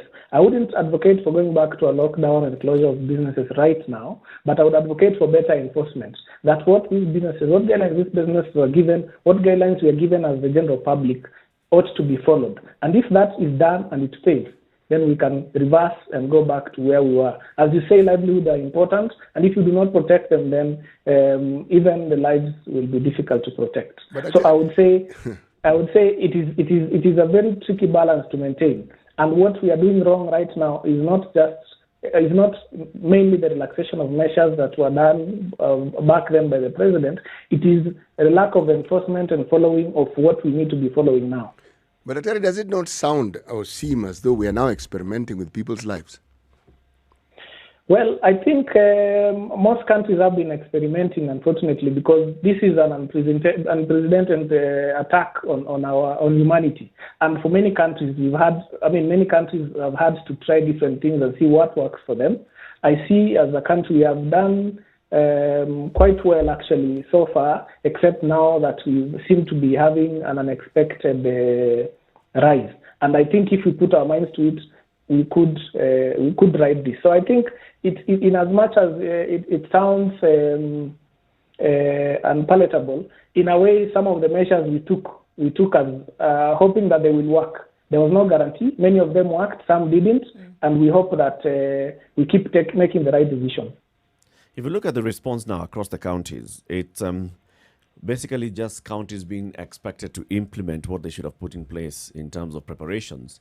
If you look at MTRH or Wasingishu, Nakuru, and all the other counties, they were expected to have X number of beds. They were expected to improve their ICU capacity. They're expected to have improved how they get their oxygen. So are we at a point where we really should be worried, or are we at a point where we should just be looking at the counties and saying, this is your capacity, can you work on improving your capacity at present? I think we actually need to have that conversation much more deeply with the, you may have lost my video, but that's okay, with each county to make sure that they are ready, because I think there may be beds, there may have been a capacity that was actually in schools and that now is no longer available. There may have been hospitals that have beds that we don't know how many people can handle. So far, we need to do that conversation continuously so that counties don't come to a point and think that the COVID is over and we can now start doing away with the facilities that we had set aside for COVID. I think if we manage to control the numbers like we saw in Nairobi and Mombasa, we came to even at the peak, we are still able to handle the number of sick patients. And that's what we'd like to see in the counties. So that if there are patients in a given county that too many, even a neighboring county should be able to absorb them. But if there is no capacity at all, then it becomes a challenge to deal with this issue. I know that you had said previously, Dr. that we will not necessarily have to get huge numbers of reports from massive testing. And what you see presenting in hospital could be an indication then of what is happening in the country. However, some of the decisions that are then made at a national level, at policy level, whether it is coming from the executive or coming from the Ministry of Health, is based on this data, or should be, in my opinion, based on this data. How then will you be able to make decisions about what should be done in the future if we don't have adequate information or adequate data that is feeding or fueling that? Do I agree with you that we could do better, as I said, with the testing, and especially in terms of targeting more people who may be exposed and also at risk? That needs to continue, and that effort should not stop. But also the data we are getting from the thousands that are being tested every day has been very useful. If we were not testing at all, then we would be really swimming in the dark. That is what worries me with some countries. So if you have 1,000, 2,000, 3,000, 5,000, 6,000 people being tested every day, you're better off than not testing at all, even though we could still keep improving that testing. So my point is that we should not stop the push to test more, but we can actually still use the data that we're generating so far. I agree with you, but in your opinion, what would be the ideal numbers we should be testing given our population? If there is any such thing as an ideal number. Yes, for me, it's not about the ideal number. It's about tracking and tracing as many people as possible. It becomes nearly impossible when the transmission right now is in the community stage, where transmission is occurring left, right, and center. But we should make that attempt, that every time you make a diagnosis, you track and trace every contact you can for that person. And of course, if you do that, then the numbers that require testing will increase. I think that's the best we can do now. We should also have enough to test people who are in hospital with certain symptoms, any symptoms of respiratory illness, and also patients who come to hospital with underlying conditions that would predispose them to severe disease if they got COVID, as well as the frontline healthcare workers, frontline security forces, and what have you. So it needs to be targeted, yes. You cannot give a specific number, because this number will keep varying depending on the levels of infection. But if we can test as many people who have through contact tracing, test as many people who are coming to hospital with symptoms, test as many people with underlying conditions who are in hospitals, and also test the frontline healthcare workers, then we should be all right. All right. If the numbers overwhelm our health system, because it appears that we are heading in that direction, what is the worst case scenario? Well, I do not want to imagine what could happen if that was the case. I'm afraid we must imagine it, because it's in imagining what could happen that we put the measures in place in the first place. Yes. The truth is that if we were to stop the measures that we have now and the cases continue increasing, what would happen is that even people who require to be hospitalized will not have the space or the resources that they need at a hospital. So you may not have a bed, you may not have oxygen. And what this means is that instead of having the 2% death rates that we are seeing, this could even double or go much higher, because we will have more deaths than we should. That really is the bottom line, that we need to make sure that the numbers, and this is what we've kept talking about when we're saying we need to flatten the curve, that the numbers of the sick need to be maintained as low as possible, so that our hospitals are able to take care of those who need care. Right. And if that is taken away, then we'll end up having people who need care not getting the right care, and then we have more deaths than we should. What conditions need to be arrived at or maintained for, as a 5-year-old said a few days ago, for COVID to go away? If you're looking at it from the science of it, what needs to happen for essentially this virus to go away? I think one is to keep the numbers low so that we do not keep the virus in high circulation. But then one of the things that really help is a vaccine that can be given to most people, and especially those who are at risk and those who are in the front line, to make sure that we reduce the transmission. So first of all, we have to take the measures that we have taken and take them more seriously. And then additionally, we need a vaccine that could help us wipe or reduce the transmission. And even then, we may not see a complete eradication of COVID-19 from the globe. It may just reduce to a level where it's no longer such a big worry. And I say that because with so many people infected in the community, it's unlikely that we are going to eliminate it completely. It is likely to continue circulating in low numbers, even if we give people vaccines, because there are those who may not get the vaccine, and there are those, it is likely that even if we get a vaccine, it may not be 100% effective. So there are still those who may get infected. So it will take a combination of measures, both the ones that we are taking now and also scientific solutions to this issue, so that we can say we now can go back to near normal lives. As you said, we keep experimenting, so some experiments will work, those will be maintained, others may not work, and therefore they may call for change of strategy. Initially, with this response to COVID-19, there was a strategy that was called test, trace, isolate. Is that still in place? Are we still tracing, contact tracing and isolating people who've been traced? I think, yes, that should still be in place. How effectively it's being done is a question. But isolation has changed in a sense, because before we were isolating people in facilities, now people are isolated at home, which is also good because it's cheaper and it also makes it easier for the persons who are sick, although it may put a few people at risk in the family. So that strategy still needs to continue, but now with the recognition that this is at a stage we call community transmission, where many more people are infected, so we may not reach everybody because we are only testing those who have contacts or those who have symptoms. And for that reason, we still need to assume that people who are not tested or have not been identified could be positive. So the strategy is maintained, but the environment in which it is being implemented has changed. The other strategy was, of course, working with the health facilities and looking at their capacity and boosting their capacity. When we see the chief executive officer of the Moi Teaching and Referral Hospital talking about yesterday alone, they had 36 patients in isolation, 70 placed under home-based care. And this number already causing concern for a facility such as this one. This is, I believe, the second or third largest hospital in the country.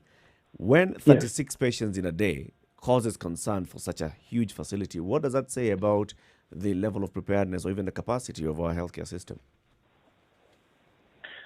I think when you look at especially high-level care, ICU and what have you, we do not have a very big capacity across the country. In fact, when we were starting this, there were only about 400 beds. So when you get 36 for a hospital that didn't have that capacity to begin with, it's a challenge. And this occurs, I mean, if this was 36 patients in a month, it would be okay. But if it's in a day, then the kind of staffing you need, the kind of resources you need to handle such a number, if you are not handling it before, could be challenged. But it also tells us that no hospital is immune to being flooded or being overrun. Including the largest hospital in the country, Kenyatta National Hospital, it can be overwhelmed if the numbers are high. And that's why we keep saying, what can we do to improve our hospital capacities, and also as we improve that, to keep the numbers manageable. Because in as much as we keep our hospitals expanding and giving them more beds and more resources and more facilities, they are not enough, and they'll never be enough to admit all Kenyans if we all got sick. Should we not be seeing then some concerted response from the national government and the county government? Nakuru has been having a rising number of cases over the last couple of weeks, getting to a point where the governor himself is coming out to say, look, this is what's happening, and it's a point of concern for us. But we don't see the national government taking that kind of response. So the Council of Governors saying, this is what we are seeing in Nakuru. This is how we can go in and help Nakuru expand its capacity as we work then into seeing what other areas require support. Is this a breakdown, or is this, lack of commitment, so to speak, from the political leadership? I may not be privy to what the national government is doing with these specific counties, but I think the counties would be left alone. It will take collaboration with the national government for resources, and collaboration with neighboring counties to sometimes distribute the workload where need be. So there's no way we can leave this to the counties alone. I have a feeling the national government has been doing something. I don't know if they have relaxed over the last few weeks, but they have tried to equip the counties. But I think even though health is a devolved function that counties need to handle, the national government needs to support them very strongly so that every place that we have trouble, is supported sufficiently or supported with enough resources to overcome that. Because if Nakuru is overrun, then the surrounding counties, including those that are nearby, even Nairobi, would feel the pinch, and eventually the rest of the country. So it's not just one county struggling alone. It needs to be collaborating with the national government and also neighboring counties, because some of the neighboring counties may have capacity that is not used up, and that could help. You know, even as we talk about these details, the truth of the matter is people generally don't want to believe that COVID exists. And sadly. Yes, and so long as that is the issue, or as long as that is the talking point, will all these efforts we're trying to make really bear the fruit we expect it to bear? I mean, you're right, City. If we don't, as I said, change our attitude, change our posturing, we are fighting a losing battle. Because, I mean, and even today, I get people ask me, Masika, is this thing real, or are we being taken for a ride? And it's a very frustrating question, but I take the time to explain because I know where this person is coming from. The distrust of government and what have you is deep-seated in many of us. So we have to see how to convince as many Kenyans as possible that they need to come on board and take this seriously. Otherwise, we are fighting a losing battle because they will continue to expose themselves and expose others without a care. Right. Daktari, final message Yes. to Kenyans, bearing in mind the reality that I've got to get out, I've got to go and earn a living, I've got to see if I can take my children out to play and take my child to school. What would you advise us to do? For me, I would say that COVID-19 is still here. We need to protect ourselves and we need to protect others around us. It luckily doesn't take a lot of or costly measures to protect ourselves. We avoid exposing ourselves to groups of people. If you have to leave the house, then wear a mask. And before you engage in any activity, ask yourself if it's worth it, if it's worth getting COVID, especially with the meetings we are seeing and what have you, so that we do not expose ourselves unnecessarily and we do not expose others. So the final message is that COVID-19 is still here. We still need to tighten our belts and keep taking the precautions that we've been taking to protect ourselves and protect others. Asante sana. Thank you very much for speaking to us today, Dr. Moses Masika, virologist at the University of Nairobi. We hope to get in touch with you again in coming days. Hopefully Thank that you for time having the me. situation will have improved. I hope so too, and thanks for having me. It's always a pleasure interacting with you three. Thank Keep you so doing much, a Dr. good job. Asante Thank sana. Thank you. It's a conversation right here on Spice FM, KTN Home and online. Time for us to take a break for our audience on KTN Home, but this conversation continues on Spice FM. We will also be having a KTN Home for the next 1 hour as well, as we shift gears and speak about something else. Keep it right here. Good morning.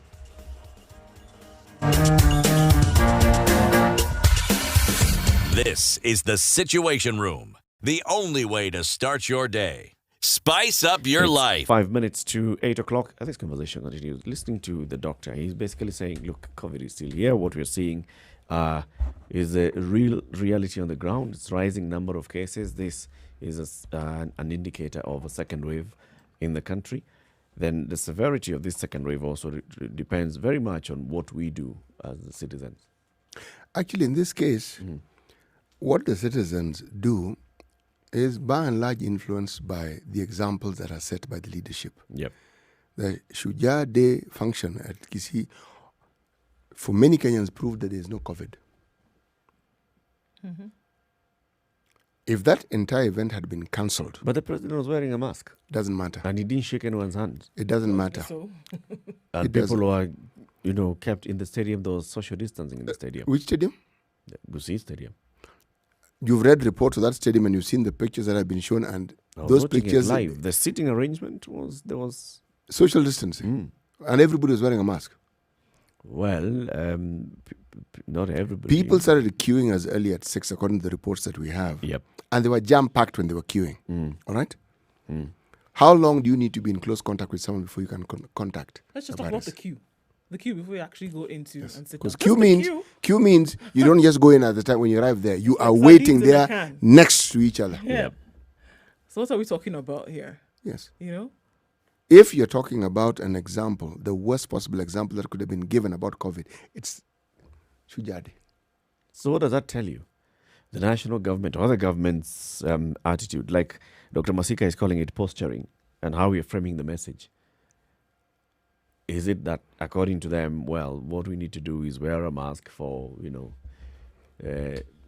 public sake, but in reality, unfortunately, when the relaxation of measures came into place, when that happened, the message that people got was COVID has ended.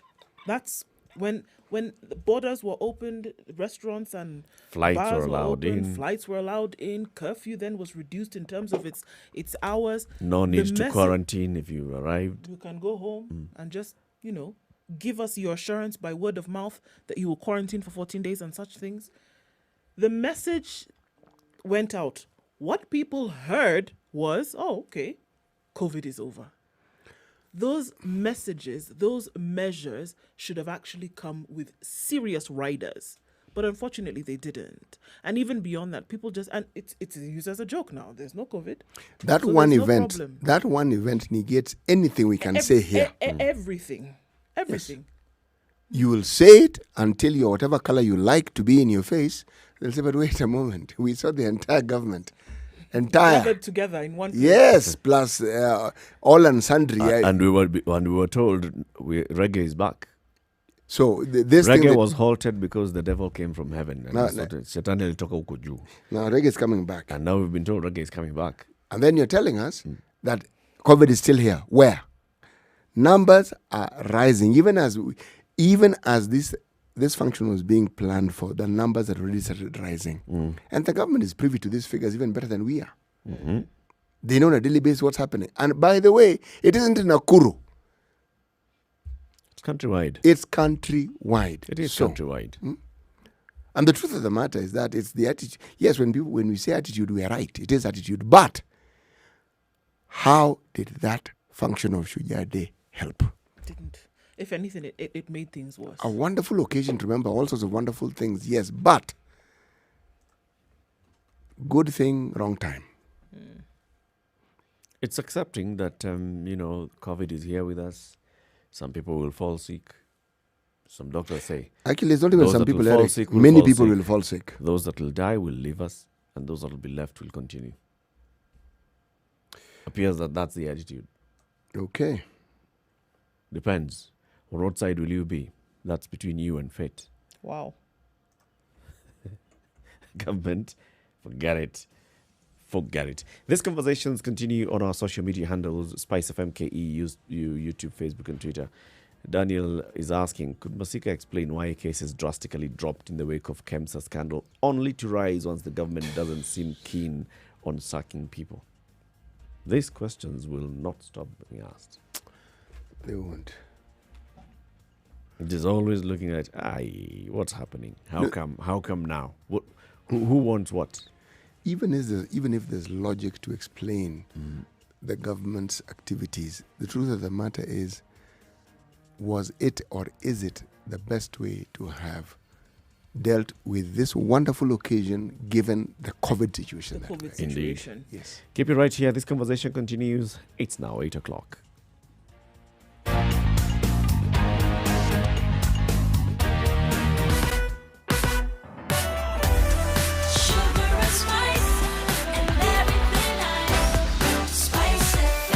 Spice up your life.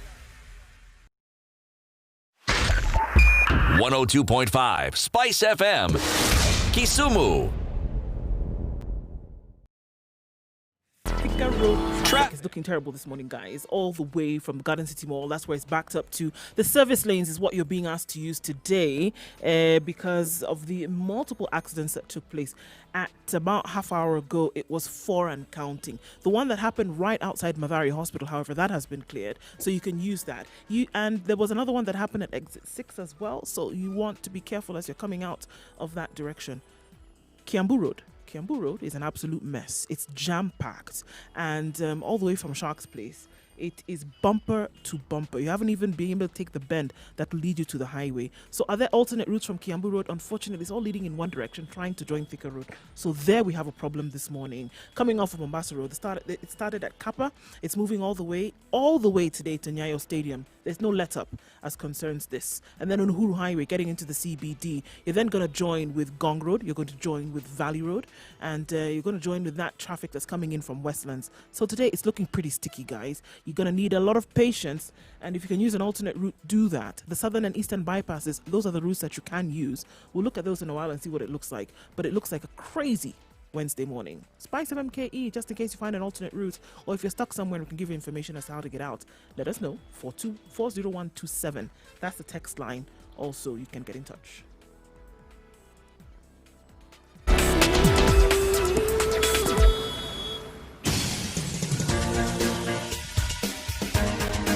This is the Situation Room, the home of hard-hitting political commentary and penetrating insights about the state of the nation. This is a talk radio experience like no other. The Situation Room, a place for hard truths, debates, and elevated conversations. The Situation Room, witty, political, engaging, deep, controversial. In the room, we have C.T. Muga, researcher, academic, seasoned political observer, a fountain of wisdom in these politically uncertain times. Ndu Oko, Nigerian by birth, Kenyan by choice, communications expert, Pan-Africanist, a truth seeker and believer in people power, and Eric Latin, agent provocateur, the man in the chair, seasoned journalist, news hound, a man who believes in punching up, not down. This is the Situation. 8. This is Kenya's biggest conversation, broadcasting on Spice FM, 94.4 in Nairobi, Mombasa 87.9, 102.5 in Kisumu, 96.0 in Nakuru, 96.7 in Eldoret, Nyeri 90.9, Malindi 97.7. For the next 1 hour, we are also live on KTN Home. And the show is live on Spice FM KE, YouTube, Facebook, Twitter. spicefm.co.ke is our website. CT, today's proverb. When one is in love, a mountaintop becomes a flat field. Yeah, when one is in love, nothing is impossible. Yes. Doesn't it just? Stupidity reigns. Wow. Well, the manifestations of it, yes. Whoa. All right, so as we talk about something else, let's start with what's happened in Nigeria overnight. Okay, so it's what is being referred to now as the Lekki massacre. And we know that for the last 2 weeks, there have been protests in the country as regards the end of SARS. SARS then was dissolved, which was the anti-robbery unit. That was dissolved and entered SWAT. Nigerians decided, it's just the same body, different name that you're giving this force. And there are several points that, they had asked the government to take into consideration and said, unless this happens, we're not going to let down. So multiple protests continued around the country, from the smallest cities to the largest cities. And then Lagos, then being the epicenter of where these protests began, then was the battleground last night, where the Lagos state governor, Babajide Sanwo-Olu, now introduced a 24-hour curfew. And when he made this announcement, it was at 4 o'clock yesterday afternoon. By 5 p.m., the army had made its way to the Lekki toll gate. And by 6 p.m., they had opened fire on the protesters. And it was terrible. And you had terrible images coming out from different parts, and you had social media was awash with these reports about what was really happening. So the army, essentially, that is there to serve and protect, was basically annihilating civilians. As of last night, early this morning, the death toll was already at 35, and hundreds of people had been injured. The 24-hour curfew still remains in place, and it's gotten a little bit crazier than it was just 24 hours ago. So yeah, like we said, it's being called the Lekki massacre. International bodies, international media calling on Nigerian government to actually do something about this. Because since the last time we spoke about it, things have exacerbated to a worrying and dizzying degree. And who thought up Who came to the conclusion this was the way to handle this situation? Unfortunately, curfew, when Sanwo-Olu said curfew, it sounded curfew, but actually then how it was represented in the minds then of security officers and agencies was shoot and kill anybody who was protesting. And these protests have been peaceful, they have been fair, they have been quote unquote quiet. There has been no violence on the part of the protesters around the country, and those have been the calls from everybody, from those in government and from those on the ground, saying, let us protest without violence, let us protest in peace. And that's what has been happening. But the thing also is that the eye has been on the Nigerian government, the eye has been on them, and they don't like this. The government does not like any kind of international attention when it comes to any kind of abuses. And unfortunately, they made it a lot worse because now the eye is there and it's not moving for some time. So that's what's happening right now. We're going to see what happens today. We've also heard of other reports of protesters then being killed in other cities around the country. So it's one to watch for now and see what's going to happen. But the other states have not imposed a curfew. No, it was just Lagos. It's just Lagos by this governor. Let me just read the governor's name, and then you can say it after I've read it. Babajide Sanwo-Olu. Yes, Babajide Sanwo-Olu. Yeah. Right. That gentleman has his work cut out for him. He's got his work cut out for him, but everybody has already predicted, and it's probably going to be true, that by about 9 a.m. Lagos time, that's 11 o'clock here, he's probably going to make a statement and say that actually his hands were tied and he did not know what to do. And he received reports from the FGN as per how he should go about this. But unfortunately, people already kill people who are protesting. People have already read from this script and they know what is going on. But the protests are going to continue. So he's going to say that this is the federal government's decision. He's going to say that his hands were tied and he really did not know what to do. And he did not actually know that this kind of shoot to kill order would be given. 1. 2, he will also say, and I can predict that, he will also say that those who came out to shoot in army regalia were actually not military men, that they would have been hoodlums in army. This is just vigilantes and such. This is what he will say. Armed vigilante. Yes, this is what he will say. And who are known to exist in that particular state. Right. This is what he will say today. And so, when you see such kind of action, well, the protesters have been peaceful. The protesters largely, have been peaceful, right? largely. Very peaceful. Yeah. No torching, no burning of tires on the roads, no stoning anybody. It's not like Cote d'Ivoire where they've been burning things and doing stuff. No. No, this ones haven't. You had Nigerians in the last 2 weeks raised 100 million naira to feed protesters on the street and said, sleep in the street, stay in the streets, continue to burn your candles, do whatever it is that you need to do to get the ear of the federal government. We will not be violent. We will not break. We will not burn. We will not rob. We will not maim. We will not hurt. But we will be here till you hear us. And even that image that the world then now was looking at was so uncomfortable in the eyes of the federal government that this order was given, unfortunately. So it's like they seem to have regretted having made the decision to disband SARS. It seems SARS that could have dealt with this. It seems that they regretted having made a decision that everybody could see right through. Because previously they would have made a decision and everybody would have gone back into their homes and kept quiet. Just call SARS, SWAT, and move on. Right? But in this case, they changed the name and people said, come on, guys, we see what you're doing. You've done it before. Not once, not twice. You've done it before, but this time we're not allowing you to do it again. What is likely to happen beyond this? So, yes, officers or armed people have come and opened fire because of trying to enforce a 24-hour curfew. 24 hours. That means for the 24 hours, stay indoors. Nothing will happen. Nothing moves. You can't even go to work. 24-hour curfew. Then we see people being shot and people dying, and these are protesters. We expect, of course, to see a reaction to that, so more people will pour out into the streets in anger over this. Going down the road, predicting, unfortunately, change of government at some point. Change of government is going to happen in 2023. You're not going to see a new president until 2023. Can this not force? It could. This is the thing. The thing is that with the protests, interestingly enough, for the first time in a very long time, the protests in Nigeria have been the upper middle class and elite in the streets, something that has never happened before. But the danger of previous statesmen, including Olusegun Obasanjo, has said The mistake that you will make now is then to allow the poor onto the streets. If the poor come out into the streets, frustrated with what they're seeing is happening to other people, then you're going to have a situation that you're not going to be able to control. And that is what you should actually be seeking to stop right now.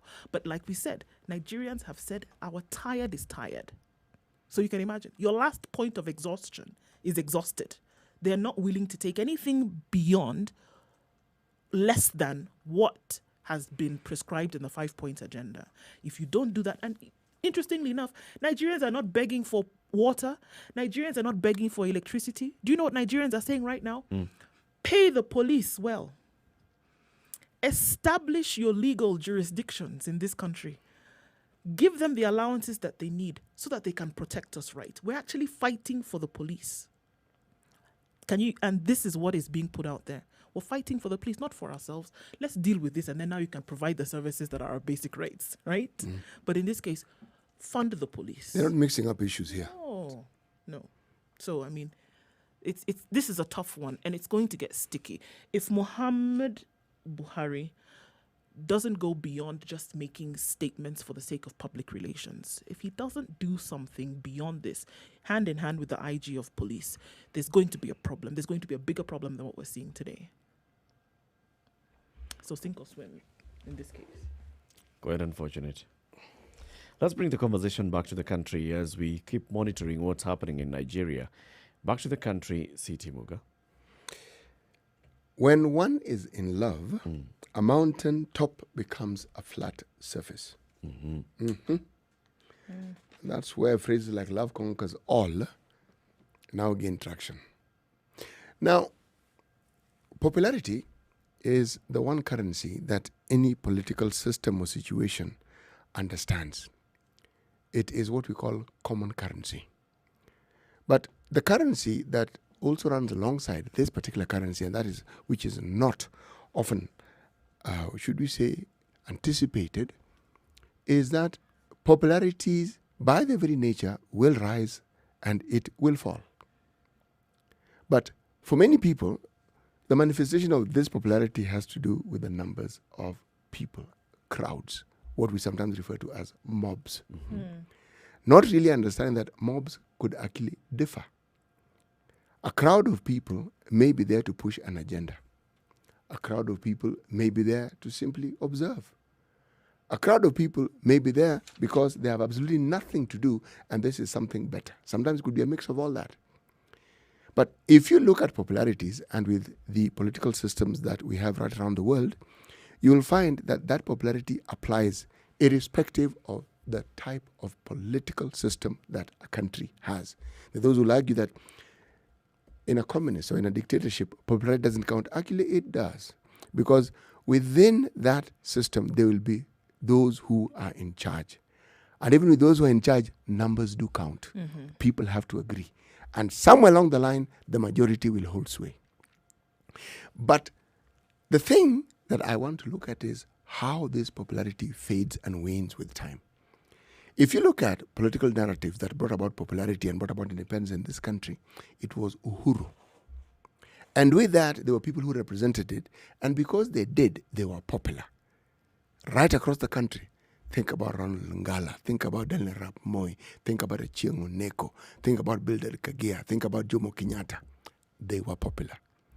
With time and change, we got a second liberation, and that too had their heroes. People who are popular by virtue of what they represented. And with the time, that also changed. The narrative of what they had done to bring that about did not seem to resonate with the generation that came then.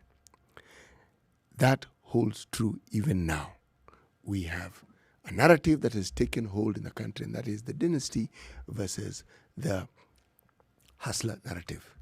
It is a popular narrative, and crowds throng to hear the details of these narratives. But the same crowd also throng to hear other people who have a different narrative, simply because they're leaders.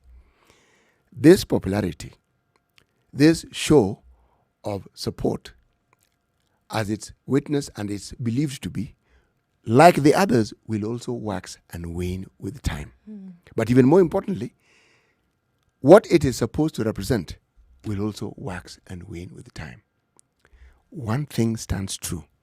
With every narrative, the citizenry's eyes are opened and they view the situation that they are in with different eyes. In this country, I say this, the issues that we fought at independence, education, health, poverty, are still with us. So the question you ask, with all that popularity and with all the talk we've had, did we really change? Because those who are poorer have increased, while the population in the country has increased. The numbers of those who are richer may have increased. But what is also a constant is that the difference, the demarcations between the rich and the poor has also increased significantly.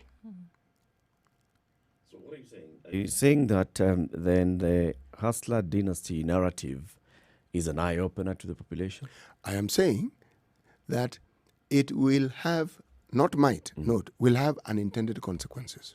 Unintended. The consequences is for people to listen, resonate with it, and they will, because it actually resonates with the truth. There is a disparity. There are people who have dynasties, whether they are political dynasties or whether they're industrial dynasties, they exist. And dynasty doesn't just refer to those who are rich. This is what people don't understand sometimes. But what is certain is that as people open their eyes to this reality, there are certain things that they will also realize that were perhaps not purposed with that narrative. The narrative is intended to lend itself to support so that in an electoral process, that reasoning gives someone the vote that they require. And there's something that politicians do.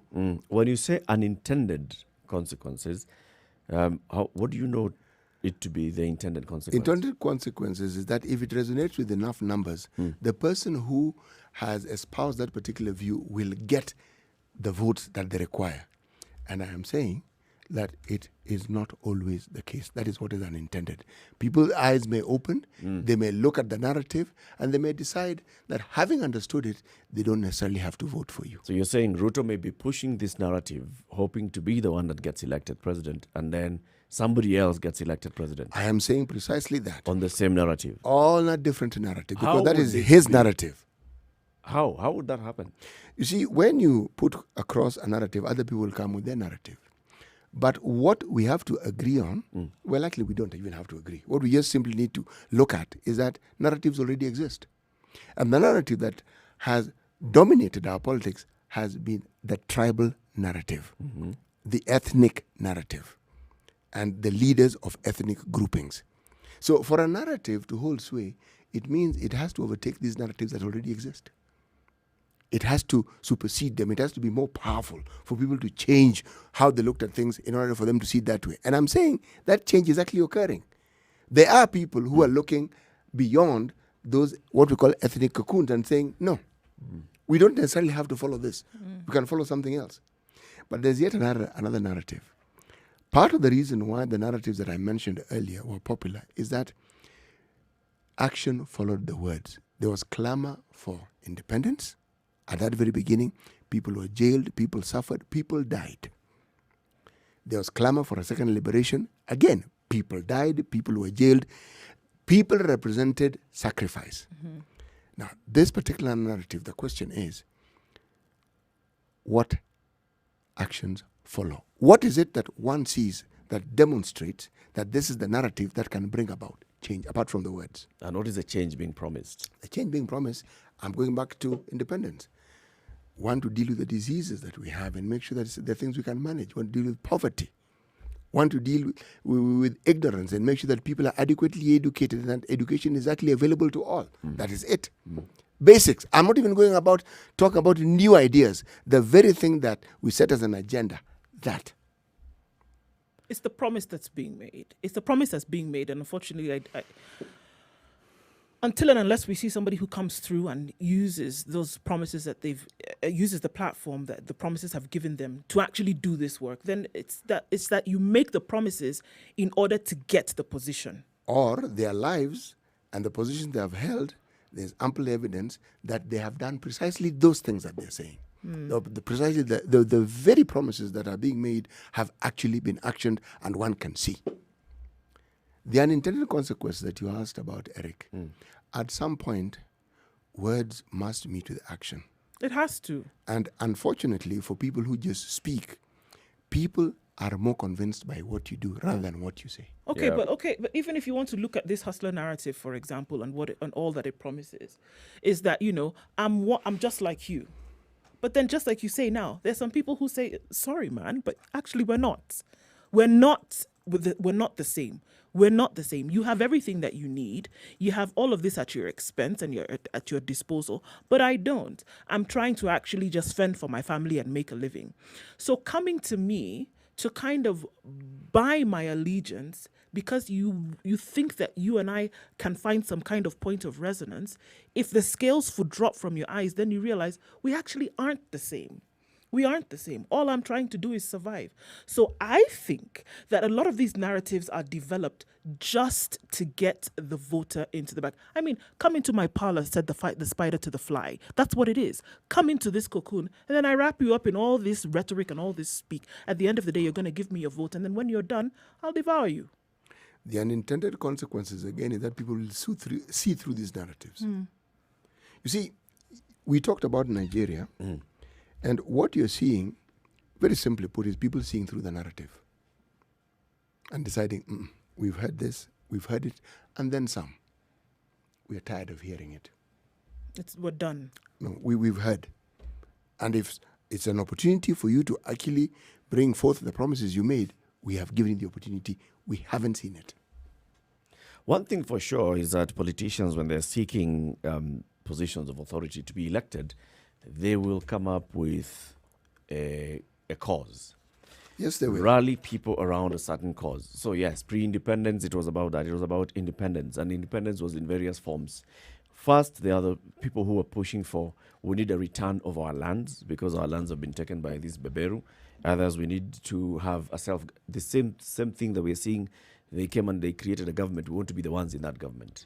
We want to be the ones who are ordering the police around. We want to be the ones who are making decisions that then affect everybody else because we've seen this is what a government does. Why should they be the ones who form the government and yet they are a minority? So there was that clamor for get this mzungu out. Mbeberu atoke, Mwafrika achukue usukani. Get our lands back, get our leadership back. Even in the other narratives, there's always creating a sort of enemy that you rally people towards and you tell them, this is what we need to get rid of. It's either the incumbent and you talk about this is the incumbent and look at the failures that they have, or it's a certain cause. It is the second liberation was about multipartyism. And then when we went into the election, it was not about multipartyism because we already have multi-parties. It was about KANU. KANU must go. Operation Moi out. Moi must go. That was it. It was all about every opposition leader, whatever they were saying, is they were saying, I am the better person to replace Moi. Right? The narrative was KANU, Moi, bad, everybody else, good. Then come 2002, it hit that crescendo. It was, this is finally the opportunity to get KANU and Moi out, and then everything else will work. Let's take a break. When we come back, I want to continue with that and see, so what is this narrative and how have we arrived at this Hustler Dynasty narrative? What is it likely then to do, in my opinion? This is a Situation Room. It's Kenya's biggest conversation. At 24 minutes after 8, we're having a conversation about political narratives and popularity and populism, and then the words that are used in campaigns, the intended and the unintended consequences of those. We're live on Spice FM, KTN Home, and online. We'll be back shortly. Good morning.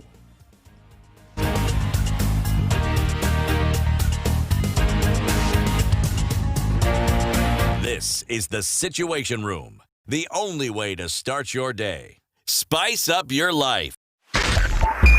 Spice FM, Nyeri. Spice FM, spice up your life.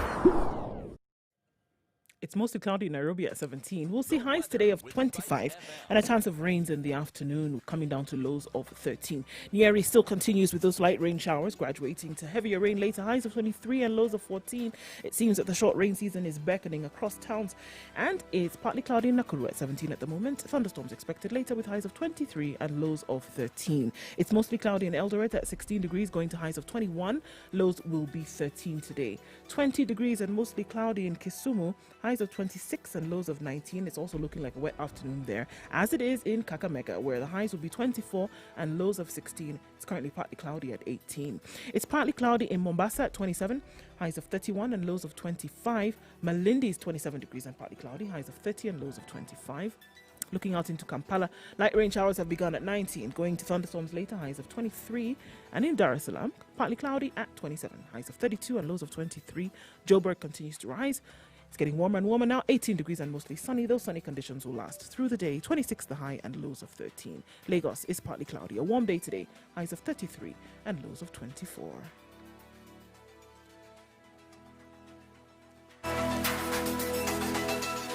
Sugar and spice and everything nice, everything nice. Spice FM. Okay, guys, it looks like it's time for accidents, unfortunately. Twin accidents along Kamak Road and Kwamwaris this morning. That's not looking good, and it's affecting traffic then heading in and out going towards town. The railway stage in the middle of the CBD, there's a problem there as well, guys. It looks like it's crazy traffic this morning. Mombasa Road also is adding to this, as is Sticker Road, so it's chock-a-blocked wherever you look. Kiambu Road is where it's for tears. They say if you've not left, don't leave, because you need to wait until later on, and then you can go, because now you're adding to the traffic and you're going to get in and get frustrated. All right. At the stages on Thika Road today, use the exits, use the service lanes if you can. The main highway is tear inducing, unfortunately. Okay, so it's everywhere. Uhuru Highway all the way to Westlands, coming in then from Valley Road, coming in from Langata Road, and then also Westlands, bumper to bumper. Hopefully it opens up in about half hour or so. Let's take a look and see.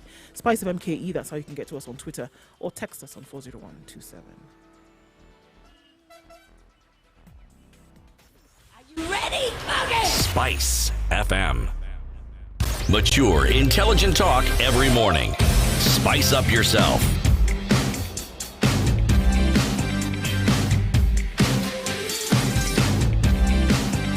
Mornings done right. 94.4 Spice FM, Nairobi. 28 minutes after 8. The conversation continues right here on Spice FM, KTN Home and online. In the room this and every morning is Eric Latif, Ndu Oko and CT Muga. Narratives, Hustler versus Dynasty and the others. So Moi left, and then now we had to come up with a new narrative in 2007. Yes, we did. It was a dangerous one, in my opinion, because this one now became completely tribal. It was 41 versus 1. And it was, we need to, this is one tribe that has taken over, and we need to bring in the other 41 tribes into it. So the impact of it. In 2013, what was the narrative? There were mixed narratives. Mm-hmm. There were mixed narratives because the one thing that no one had anticipated happened. 2007 polarized two communities in the sense that two communities were seen to be at war with each other. Mm-hmm. Two main ones. Now, when people who represent those communities came together to vie for the presidency and the deputy presidency, it brought a totally different message. So now, the issue even stopped being the narrative of 2007. No, it was now a question of who has a better coalition. And then the narrative that took over was now the ICC. And everything about it was the ICC. And even the parties who were against the incumbents, now the current incumbents, their narrative focused on vilifying the two for the cases. Well, they based their vilification on the cases that were then taking place at the ICC. That was the narrative then. That's why I call it a mixed narrative. Yes. You know, as you're going through this chronology of narratives, I fail to see a place whereby the people's real interest has been brought into all of these narratives. It is narratives spun by those with self-interest to put themselves in positions of leadership, and actually doesn't take into consideration the true picture or the true reality of the people upon which they would go into lead if they got those positions. It seems to me that every time there's a narrative that is spun, that is not taking the people into consideration. A narrative then is created with the farce, with the fallacy that it's actually for the people that you're fighting. when in actuality it isn't. So why are people continuously accepting of these narratives and even turn them into slogans and then even make them part of their own life when they're away from politicians? And even in discourse that you have one to another, you have those conversations about these narratives. When if you want to look at it and pick it apart, bone for bone, it actually has absolutely nothing to do with the people, where the true power lies. As you look at through all of this, they don't play a part. It's a framing, I think. It's a framing of that narrative, but it has, maybe intended or unintended, it could have a benefit for the people. It could have a benefit, for example, if you say that we have had a political party that has run this country and it has run this country down, and we need to remove this party so that we can improve. It could have an impact in terms of if the people who then are championing for the removal of this party that has failed the country and sold that whole narrative that this party has failed the country, we are where we are because of the bad leadership, bad governance by this political party, by this political grouping, then the benefit would be then that life would improve, life would get better. If you brought in these other people who, assuming they had whatever they were saying at heart. If you say that it's about inclusion and inclusivity and bringing in all the tribes of the republic to share this cake, it's removing marginalization, it's removing all those things, it's bringing equity to the country, it's making Kenya a country for everybody. How it's framed, though, is, painting this one as the enemy, painting the other as the enemy, then you're going to have a clash. Yeah, but the framing is what people are going to take to the bank. Unfortunately, the perception that people then get from this framing is what becomes their reality. And it has always been that you don't see beyond what this individual could or could not do. You just see that these two have been pitted against each other. It could be that is a zero-sum game of politics wherever you look, which is all right. But then you actually, I put it to you, you would actually want the people to believe that you are actually going to come into government and do something for them. I would say you would want them to believe it. Because that's the one of the ways that they would put you in, and maybe you would arrive at that with some kind of permanency. You want them to believe that it is for them that you're actually fighting as opposed to yourself. And for me, the danger of these narratives is that you show people, when the scales begin to fall off, you show people that you've spun these narratives only for your sole advantage, only for you, and not really for anybody else. When has it ever been that the narrative has been, it doesn't matter, I am here, I am going to continually, it's the people. It's the people that are the faces of a narrative in any kind of political campaign. It is the development of the country that's the face of the narrative. Ask yourself, the same chronology that you've gone through, where has it been, if not been, that individuals are being pitted against each other? And you don't expect it to be that way, because the people who are looking for political seats are looking for political seats for themselves. This is the thing. But cheating the people that they're doing it for them. Unless a narrative starts from the people, and that now gets to a point where it's termed a revolution. Unless it starts from the people, where the people are the ones who are saying this is what we want. And that has a definite term to it and terminologies to it. And that's not just an election narrative. It is the people taking over management of their affairs. Right? Those are revolutions. Yes. This is where now that narrative, remember even this Hustler versus Dynasty narrative, it even started even in the days of J.M. Kariuki when he was pushing for that. J.M. Kariuki came out as the one man who was not speaking for any tribe. He was the one man who was speaking for another different type of tribe, and this is a class tribe. Talking about the poor. He was immensely wealthy, as we read, but he was talking about the poor. He was saying this country, the poor also deserve their voices to be heard. The poor also deserve better opportunities. The poor also have a place in the running of the affairs of this country. This is what he was representing. He was representing the hustlers of the 60s and 70s and saying that there's a hustler here and there's the rich people on the other side. Same hustler dynasty narrative now is talking about the person who gets up in the morning and puts bananas or tomatoes on a wheelbarrow and goes and sells, or carries goods on a mkokoteni, or whatever they do. This is about the poor versus the rich. My problem is that it becomes a versus situation, and it shouldn't be. It shouldn't be of. That's the thing, because those are the tribes you go back into. We've talked about it, that it shouldn't be tribes in terms of where you're What from. should it be? Ethnically. It shouldn't be about splitting people. It should be about what can you do to bring those two together to run a country. That's what the narrative should be. Political competition, unfortunately, doesn't follow those rules. It should. And I'm saying it should. You must have somebody or something that you run Vilifying. people against. That's okay, but you see, in this case, what you're doing is that you're splitting people. And you can't You're vilify. splitting If you vilify poverty, then you must show that there's poverty and there's no poverty. You've got to compare. Ask yourself a very simple question, all right? Look at the election of the former president of the US, Barack Obama. First time senator. You can't say he had some vast political experience, can you? Yes, we can. Yep. New, no adverse history, does the very thing that no one anticipated or even expected. Yep. A story is told that those in the Republican Party had actually gathered together to celebrate because they knew there is no way. A first-time senator, not possible. Furthermore, a black man. No, in fact, everything was stacked against this person. Now, that he won is not in doubt. That he even protested that he didn't win, we didn't hear of. Unintended consequences. Sure, but what did he do? What did he do with that "Yes, you can" slogan? That narrative. Yes. What did he represent? What did he represent? It was that not that certain people, even people on the side, and he said it very many times during his campaigns, even people on the other side of the pond, on the other side of whatever it is wherever it is that he was, The divide. Other side of the divide, even getting them to come up. That was it, to bring them on this side to see that we can do this together, as opposed to saying, this is where I stand and I'm coming against you for the better good of the country. There is also what that narrative represented. That narrative represented, yes, we can, was we the outsiders can do it.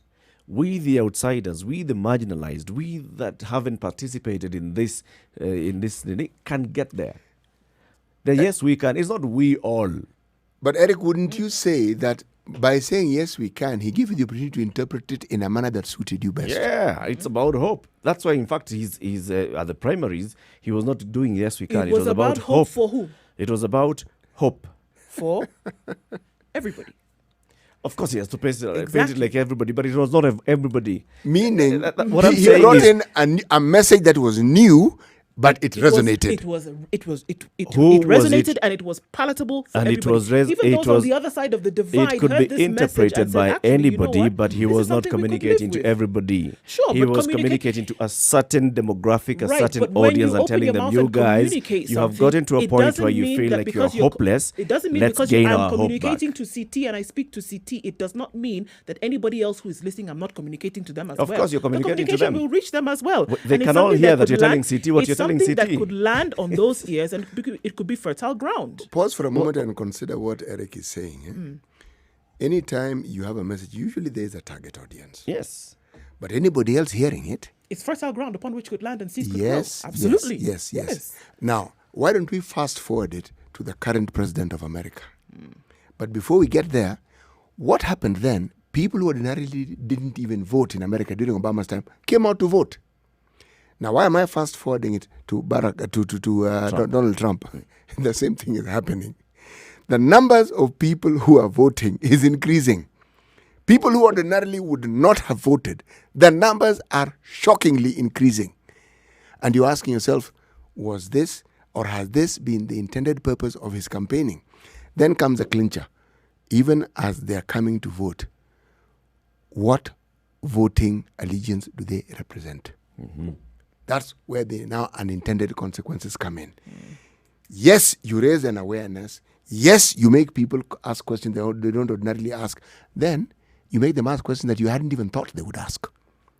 Because once that thought process starts, you really have no control over where it'll go. No, you don't. And then you have unfortunate incidences and accidents and deaths like the ones we've had.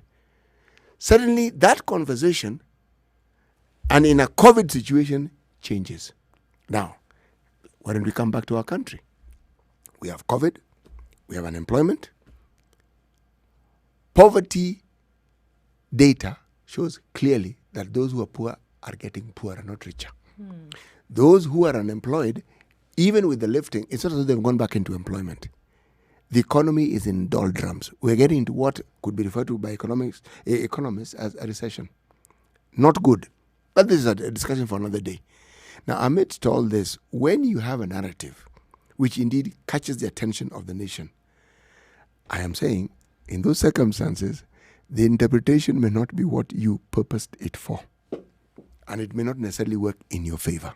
It could work in your favor. It could backfire badly. Yeah, but doesn't mean that you should not come up with a narrative. Oh no! By all means, you should. At every time when you're doing something, there's an inherent risk.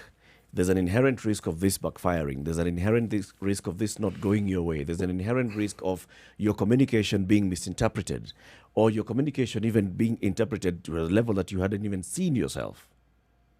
I am liking the hustler narrative, not because of 2022. I am liking the hustler narrative because after a very long time, the conversation is not about tribe A, tribe B. The conversation is about the Kenyan people. Actually, the conversation is coming back to what is it that is ailing our country. When you start now looking at the glaring, why is it that opportunities are not available? Start raising those questions. Like you say, it may have unintended consequences on William Ruto, because then people will say, look, you have been the deputy president for the last 7 years. You have been a cabinet minister in the previous government. You have been. And what you're saying now does not necessarily provide the solutions. You see, because once people's eyes are opened, they start thinking. So it's true, by the way, I'm a hustler. What makes me a hustler? I get up every morning, I sleep late, I try so hard, schools are being reopened, I don't have fees to take my children to school, I don't have money to afford a roof over my children's head, I don't have money to buy them clothes, I don't have money to buy them 3 square meals a day. Why is it? I feel it is because the government is not providing opportunities that then would give me that opportunity to. The government is not creating a conducive environment. That is the conversation that is happening now. Now, whether William Ruto can ride it or not, whether people can then get to a point and start thinking, but what I want to hear now is not you telling me that I am a hustler. I know I'm a hustler. You get to a point where you start demanding, so what is it that you want to do? If it is William Ruto or Musalia Mudavadi or Kivutha Kibwana or Ekuru Okot or Dr. Alfred Mutua comes then to say, I also actually recognize that we are hustlers and this is what I want to do to make times better. Unintended consequences for William Ruto, very beautiful consequences for the people of Kenya. I love the hustler narrative. Ngui wa Thiong'o, in his book Petals of Blood, referred to a certain tribe. When he said there are actually 2 tribes, and Ngugi said it. There's a tribe called the Wabenzi. Rich, poor, no complications. Actually, it may sound simplistic, but it is true. They are tribes. And the conversation is doing precisely what you have said. There's a gentleman in a country called Belarus, Alexander Lukashenko. That guy is having a hard time. Mm-hmm. He has jailed the leaders of the protests. And now he's having to go to the very jails. He has had these people to have conversations with them. The clamor has been for something really very simple. The same clamor that we're seeing in Nigeria. Just change. Mm-hmm. And they were also asking, as politely as the Nigerians were asking. Nothing was being burnt. There was nothing, just asking. We saw the same thing happening in Hong Kong not very long ago. Though the Hong Kong one at some point turned a little violent in some situations. But these narratives are important when you actually put them alongside the reality of those times or the times. There are things people put up with. And when you say change, the change comes about because there is a generational change. There are people who do not resonate. For instance, in this country, you talk about independence. They say, yeah, okay, fine, we've heard it. Thank you. Thank you. Very good. Yeah, we know. That's a long time ago. It's a really long time ago. It's like around the time when the world was created. It's really a long time ago. When you talk about the second liberation, the people will say, yes. And how is this manifested? You can see many of the leaders of each of these liberation movements, it got to a point when they couldn't garner support to be voted in. That's where the story, my narrative of popularity comes in. It's not that they stopped being leaders. It's just that the narrative on which they based their position as a politician stopped making sense. Now, what is even worse is when the citizenry whom you are intending the narrative for come to a point and say, look, and Eric, you put it well, stop talking. We've heard enough. Stop telling us. We've heard. Tell us what you can do. And then give us by examples of what you've done. Tell us how you plan to increase these things to the point where we can see changes in our lives. And where that arises, and spot on Eric, is with opportunities. Let's talk about many opportunities. The reason why education was the focus, because education in Kenya for the longest time represented opportunities for everyone. It could put everyone on an equal footing. Education. Yes. Because education guaranteed you something that people sought after. It's called a job.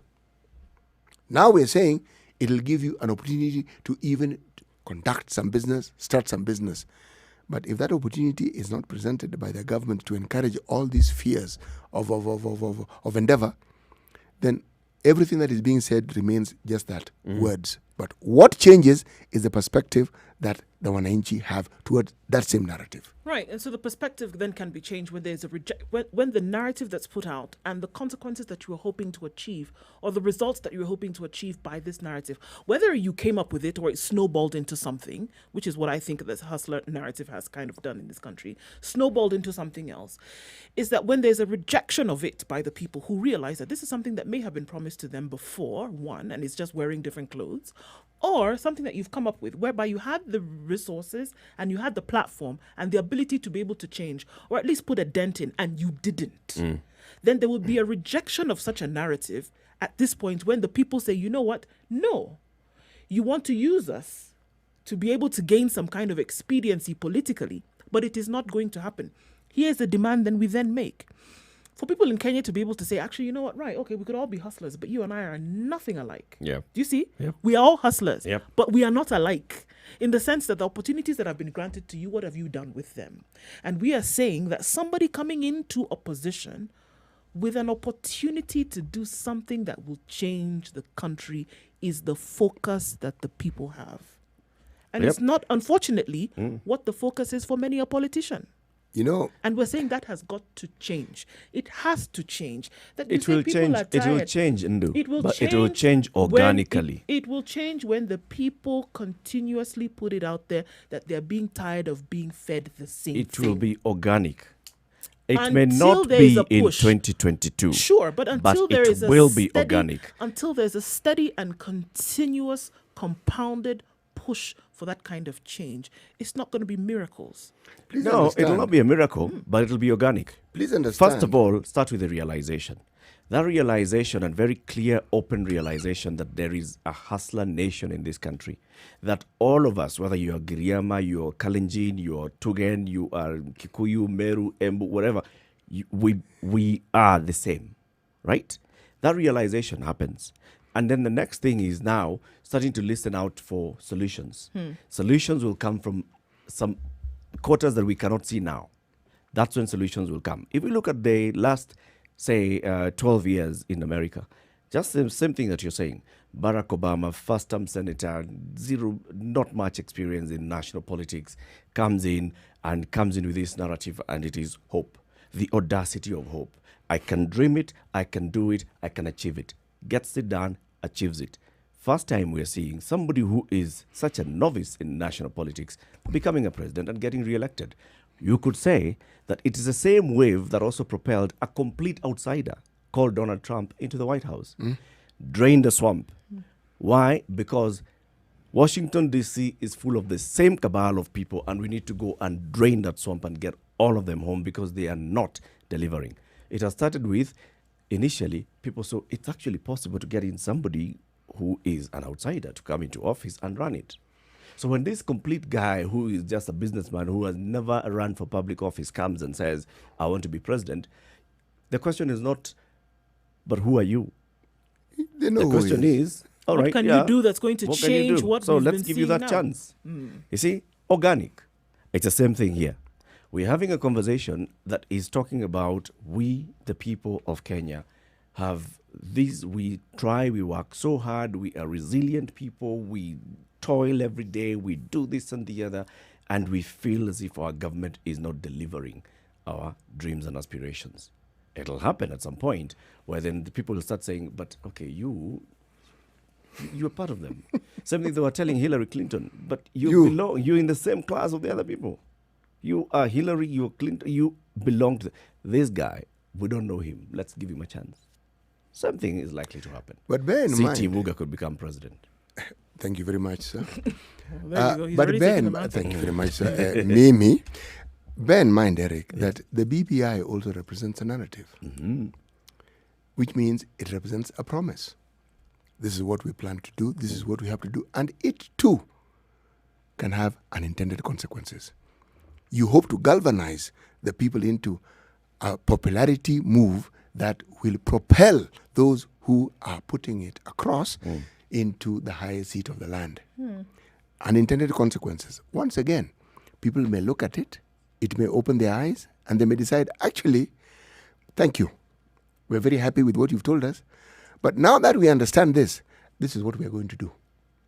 Now, when people put across narratives, they hope that the end result will be what they perceived or what they hoped it would be. Not that people would become independent-minded and independent thinkers and do exactly what they want. That is not what they hope. But this is the thing about narratives. And the thing that you can't control also is the prevailing circumstances, the prevailing, should we say, socio-political environment in which this narrative is being put forth in.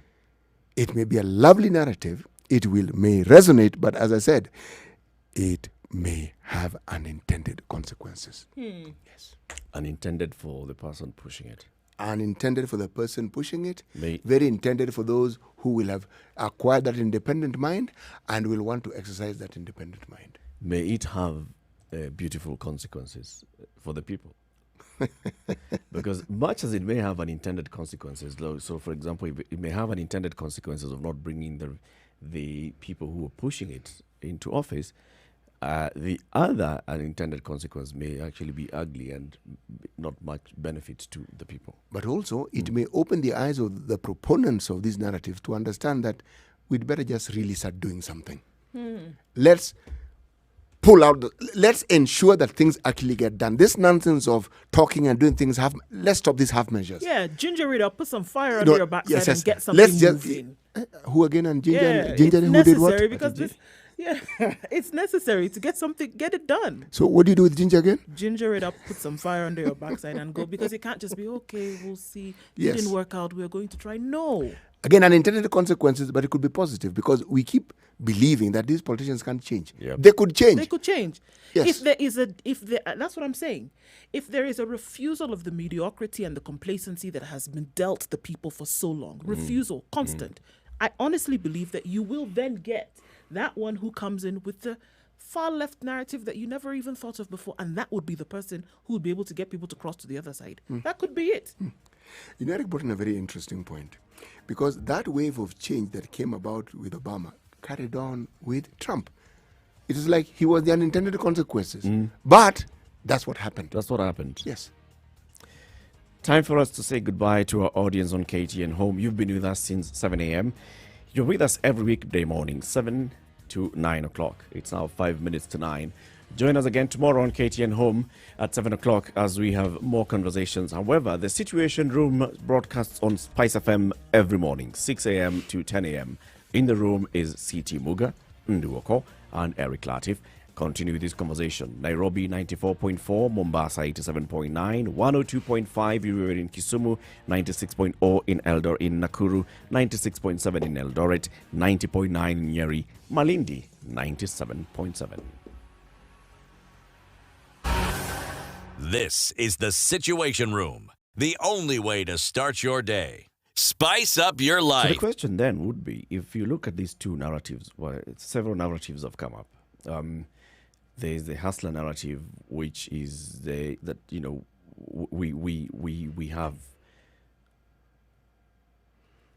we are the hustlers. We are the ones who are not the salt of the earth, really, but we. You know what I'm saying? There's the other narrative, the BBI narrative. There are other narratives. Dr. Alfred Mutua's is what it's possible. Itawezekana. That's what he's pushing. He's basically pushing that thing of hope. It's possible. It's doable. That somebody who has just about 10 years experience in government and in political leadership can then rise to become president. That's the narrative. How can we measure the success and failures of each of these narratives? Well, right now it's difficult because you will find crowds wherever any such leader goes, they will find a crowd. And crowds are the indicators of popularity if you were to go, if you use the political meter, okay? However, given the problems that this country is currently facing, some of these narratives are actually genuinely powerful. And what they are doing, in my view, is opening the minds of the citizenry and forcing them to think about things that ordinarily they wouldn't think of, or to look at things in ways that ordinarily they wouldn't look at them. Because it's not livelihood that is being threatened, it's lives that are being threatened by the circumstances that we find ourselves in. So, to ask your question and you to try and attempt to answer it, is that change is afoot. We may have even more people vying for that same presidency. We may have even changes of alliances that we have not seen before. But there will be change. That is certain. There will be change. The only thing constant here is that there is change. Yes. If that's something that you can... There will be. That it will happen and that it should happen. They're blowing hard. I do think that they are blowing. And I think that even before it used to be that people who had going back to people who had low income, people who looked as if their situation was so frustrated that they couldn't have any kind of political or intellectual discourse. I think that it is definitely changing because people are becoming more and more invested in their future. People are invested whatever level it is that they're at. And as I look at it now, I realize that it's those people who were in the upper classes who actually were not vested. It's the people who you would not expect to have a say in their politics, who really understood what was going on. And I think that now what you have is that you have the middle class and the upper classes now saying, okay, hold on a minute, we too can contribute to this. We too can have a say when it comes to changes that need to be made. We too can say, we're not going to take this lying down. We're not going to swallow it anymore and say, okay, thank you for bringing what you've brought to the table. However, our palate is asking for something else now. Blow thou cold wind, blow. Thou art cold, but not as cold as man's ingratitude. Wow. That is a saying. Saith it again. Oh, master. Blow thou cold wind, blow. Thou art cold, but not as cold as man's ingratitude. This is something a politician would best bear in mind. It's coming. It is coming and it's going to happen. Let's observe and see how these narratives happen. They shape up. One of maybe the indicators would be when people start elevating people from amongst their own communities to those positions of leadership, because these people understand their pain, because these people live their pain, and because these people are also proffering solutions that resonate with the people. What we've been seeing in the past is political leaders coming and prescribing what they think is a solution to what ails you. Come and tell you, you know what you need here? What you need here is a change in the constitution. You know what you need here? What you need is a level 10 hospital in this village. So do you remember about the village that has a hospital up a hill where we don't have much population there. Where was this? This... Somewhere in... it is in Suba district. In Suba. Yes. Indeed. It's in Suba. Lovely hospital. But where the population actually exists is not where the hospital was built. Yes. Well, is it prescriptive leadership? This was Kisegi. Sindo is where you find a large number of people. Kisegi has people, yes. But no. Not and Kisegi was always difficult to reach because actually up on a hill. Right. Yes. Good morning. It's now 9 o'clock.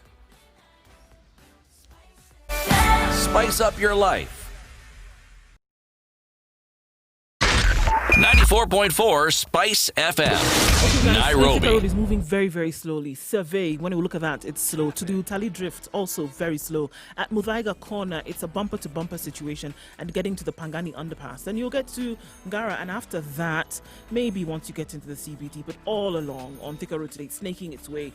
Uncharacteristic at 9 o'clock, but hey, this is what we see this morning. If you're joining Thika Road now, this is what is up ahead. So please, still be careful, because yes, we have had accidents this morning, and we're asking that everybody be careful so that we don't have to deal with more. Okay, it's slow on the service lane, but it's moving much better than the highway on Thika Road.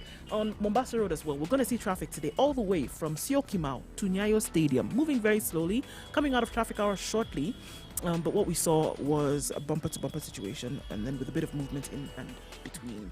Okay, Uhuru Highway also, then between the Nyayo Stadium roundabout and Westlands also, moving slowly but moving all the same. Traffic hour is about to end, so it shouldn't be too bad moving forward. Spice FM KE, that's how you can reach us on Twitter or text us on 40127.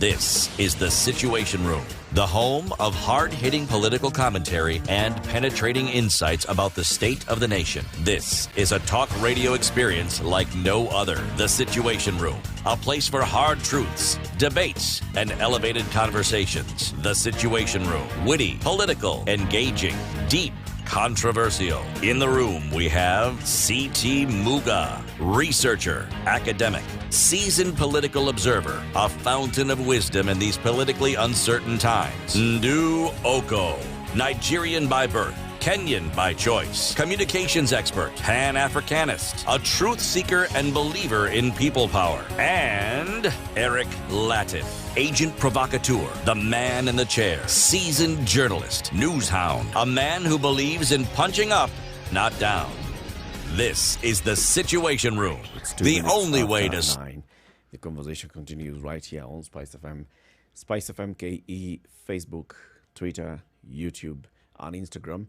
40127 is the SMS number that you can reach us on, and 0719-012-600 is the number that you can call the studio at any time, and then we'll hear what you have to say about the conversations that we're having this and every morning.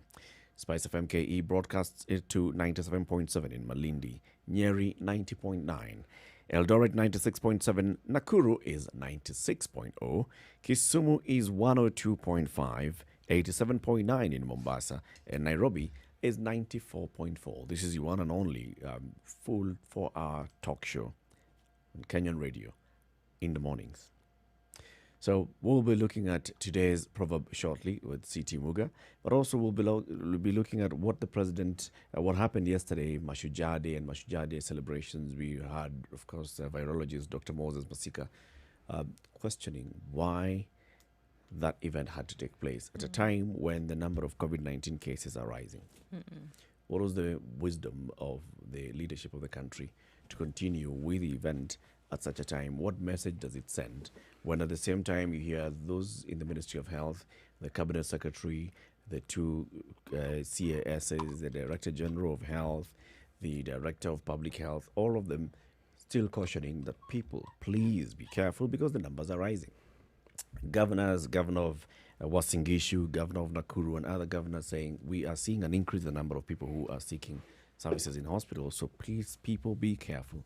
So there's basically that breakdown in communication and a mixture of messages. But CT, what is today's proverb?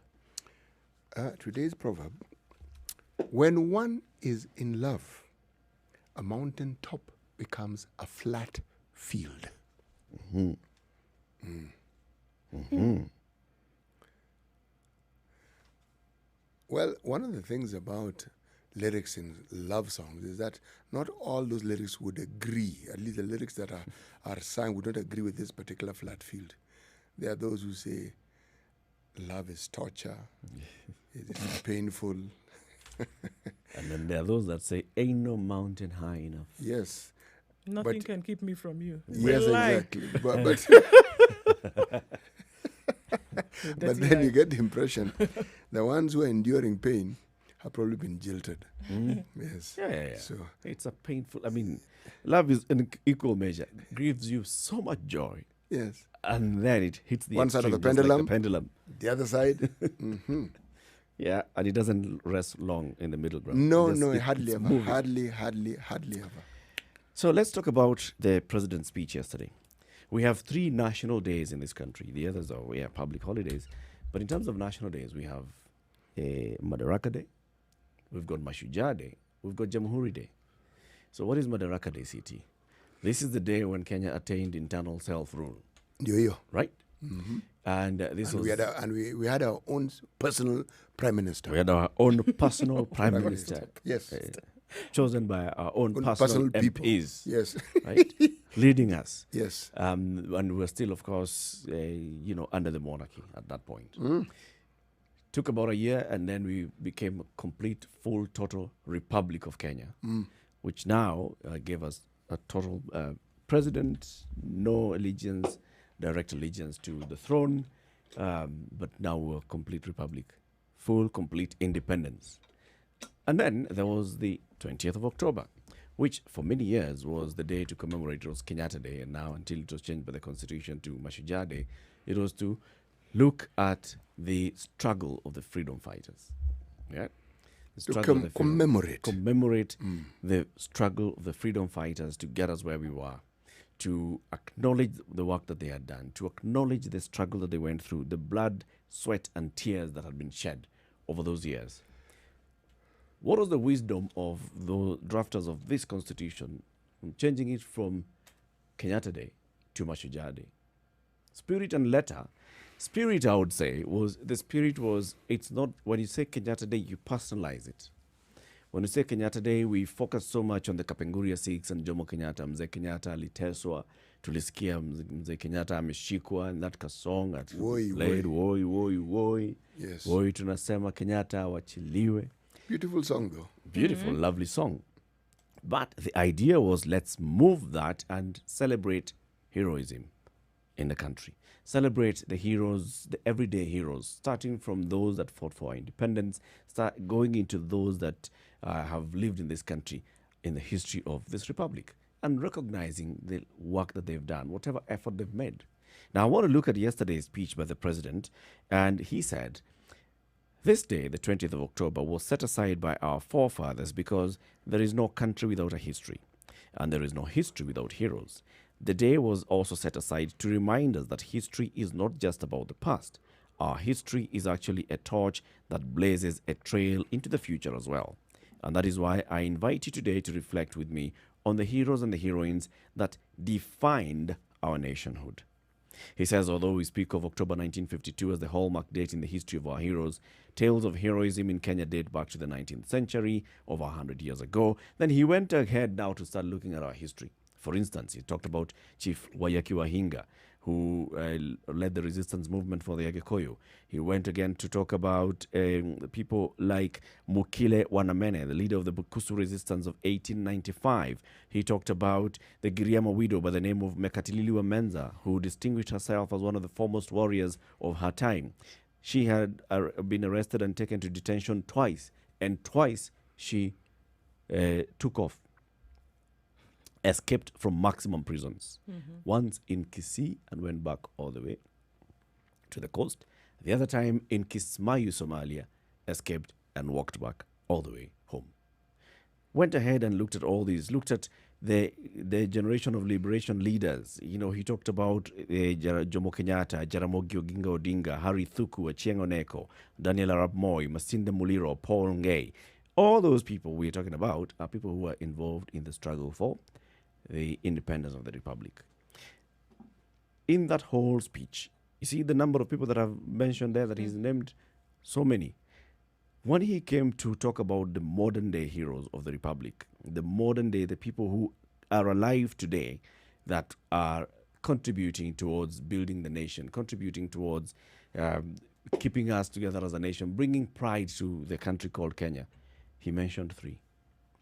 And these are the 22, 25-year-old students at JKU, JKUAT, and the 25-year-old student from the University of Nairobi. And this is Michael Mwaisakenyi and Ken Geshira of JKUAT and Roy Alela of UON. And then he lumped everybody else and said, you know, the youth, you're the future of this country. The youth, this is an opportunity for you to take over the mantle, to do everything that you can to build this country. Young men are not extraordinary. They became our independence heroes. No, not these ones. I'm looking for the part where he's talking about the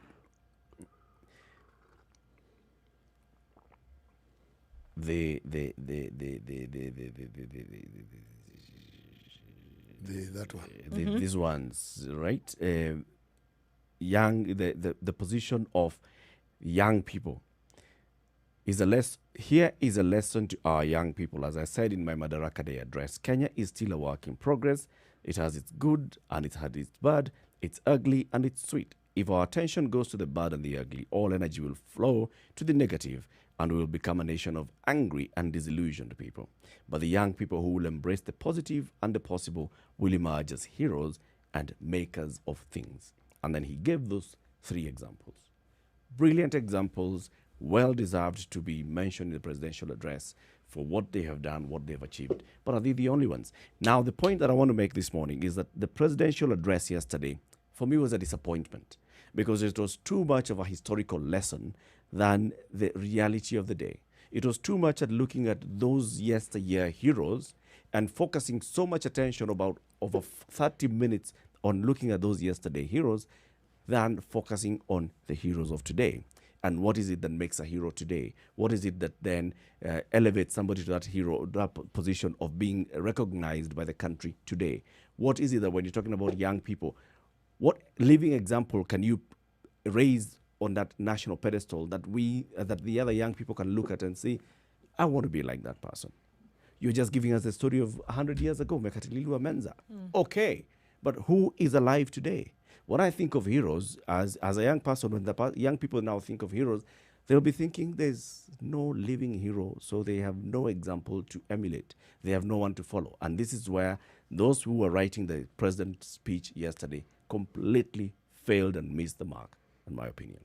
Consider this for a moment. When you use that word and you assume that everyone who hears that word understands it to mean the same thing, what influences one's perception and one's understanding of that particular word?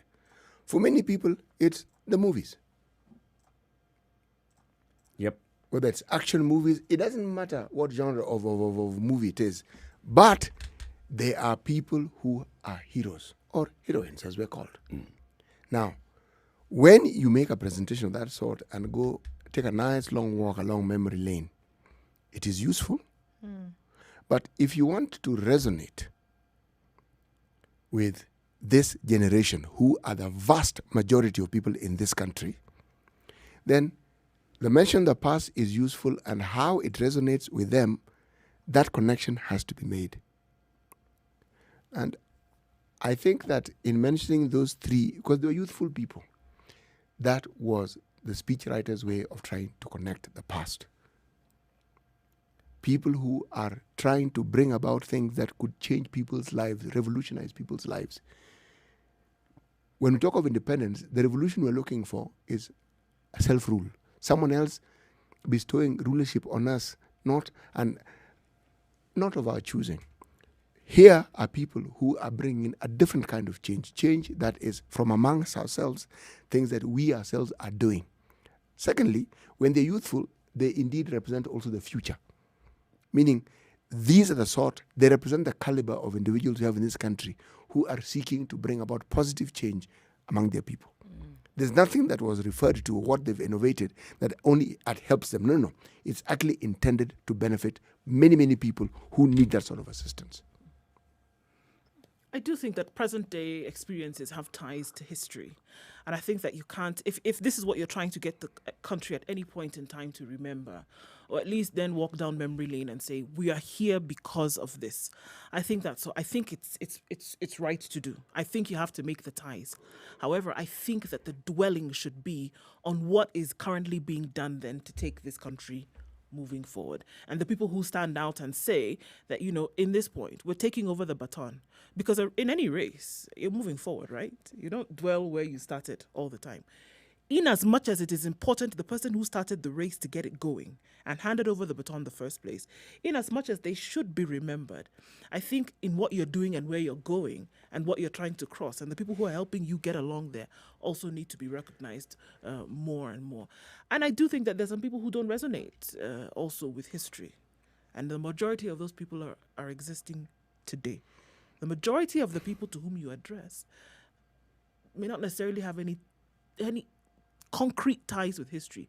So in as much as it is important to let them know where they're coming from, guaranteed, it's also very important to let them focus on their present day reality and how they can now push forward going towards the future. Well, the vast majority of us focus on our day-to-day lives.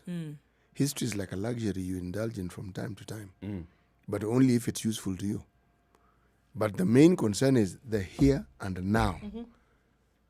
Not even tomorrow, here and now. Tomorrow will be dealt with when it comes. And history may be yesterday. The moment you get to last week, unless you can find a thread that ties it to this today, which matters to me, it might be a bit problematic. Do you think Kenyans, as they think about, even like this development existence, this political positions in which we are right now, do you think Kenyans make a connection then between 100 years ago, 50 years ago, and the current reality? Connection. I think they made that connection a long time ago. If you listen to and left it, yeah? Well, what relevance does it bear for many of our people on today? Exactly. And usually... Somebody in Mombasa knows that this road comes from Malaba. Yes. Knows it comes from Busia. So in their mind, they know this road, if I went, I can go to Uganda. Yes. But you see, that is irrelevant. If you have no intentions of going to Uganda. Gilgil, it does not matter to me. I'm in Mombasa. I'm here. I'm using this section of the road. So, you can't just keep... let me tell you. This road... From the Busia border, you take a corner, and I don't know, you get to which shopping center. You are wasting my time. Can we deal with what I can see? I know this road, I'm in here. You can tell me, I'll go, yes, I get to Mazeras, I can get to Mariakani, fine. This I can relate. Telling me all the way about Uganda and how it goes to Uganda, it's none of my current business. You see, where that road would be relevant is if you're in the transport sector, or if you are in a sector that requires the use of that road and it benefits one directly through employment, then that road will be very important to you. Because in the absence of that good road, this work that this person does and which has direct bearing or direct relevance to you would not occur. Okay? Now, unless this message can tie in, for instance, when there was the issue about CFSs, there was an issue about the SGR. It was because people were losing jobs. Not thinking they were losing, they were actually losing jobs. Yep. They were losing livelihoods. So at that point in time, the road didn't go anywhere. This road that goes to Malaba, Busia, it's still there. But what they were then concerned about at that point in time was getting this source of livelihood back. The SGR wasn't providing it. So it doesn't matter how much you talked about the SGR, how beneficial it was. They were going to see the SGR as the one thing that is denying them a livelihood that they've taken for granted for the longest time. Yep. So if you look at the negative narrative that come out of independence, it's always about land grabbing. It's always about people. The dynasty versus hustle narrative is because of that time. It's historical. And that is what people harp on all the time. So when you're talking about history, much as you talk about the struggle, you also then, again, unintended consequence, you remind people of the miserable situations that they then find themselves in. Which they've been trying to get away from. Yes. Mekatilili did all that, walked those many kilometers, and then this is where we are. We the Mijikenda, we're still where we were. If Mekatilili were to come back to life today, she'd be asking, so why did I have to walk from Kismayu? Why didn't I just sit back, chill out, and yes, and let them kill me? 19 minutes after 9. This is the conversation, the Situation Room, Kenya's biggest conversation. Let's look at what's happening on the weather and then come back. This is the Situation Room, the only way to start your day. Spice up your life.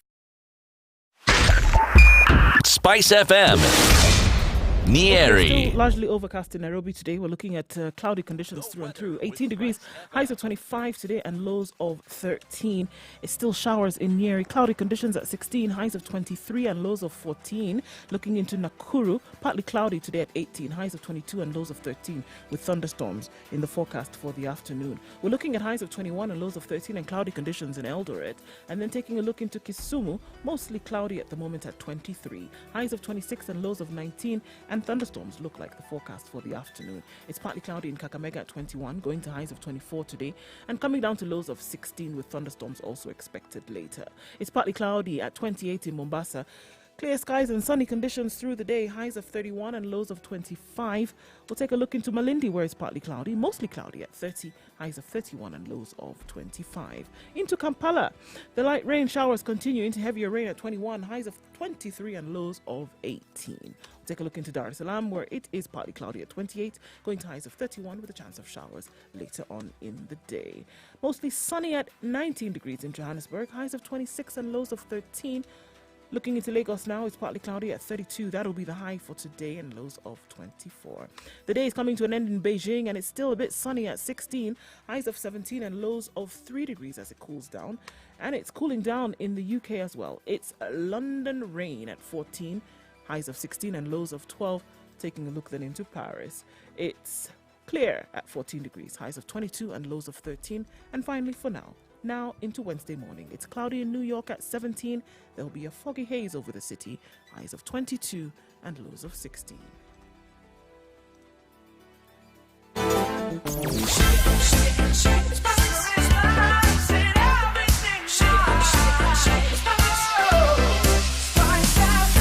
Spice up your life.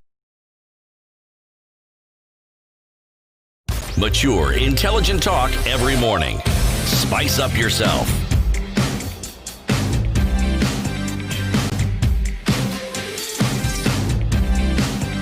Mornings done right. 94.4 Spice. The Situation Room, the conversation that we're having this morning, I'm saying President Uhuru Kenyatta yesterday delivered a speech. Yes, all right, but I think he delivered the Madaraka Day speech on the wrong day.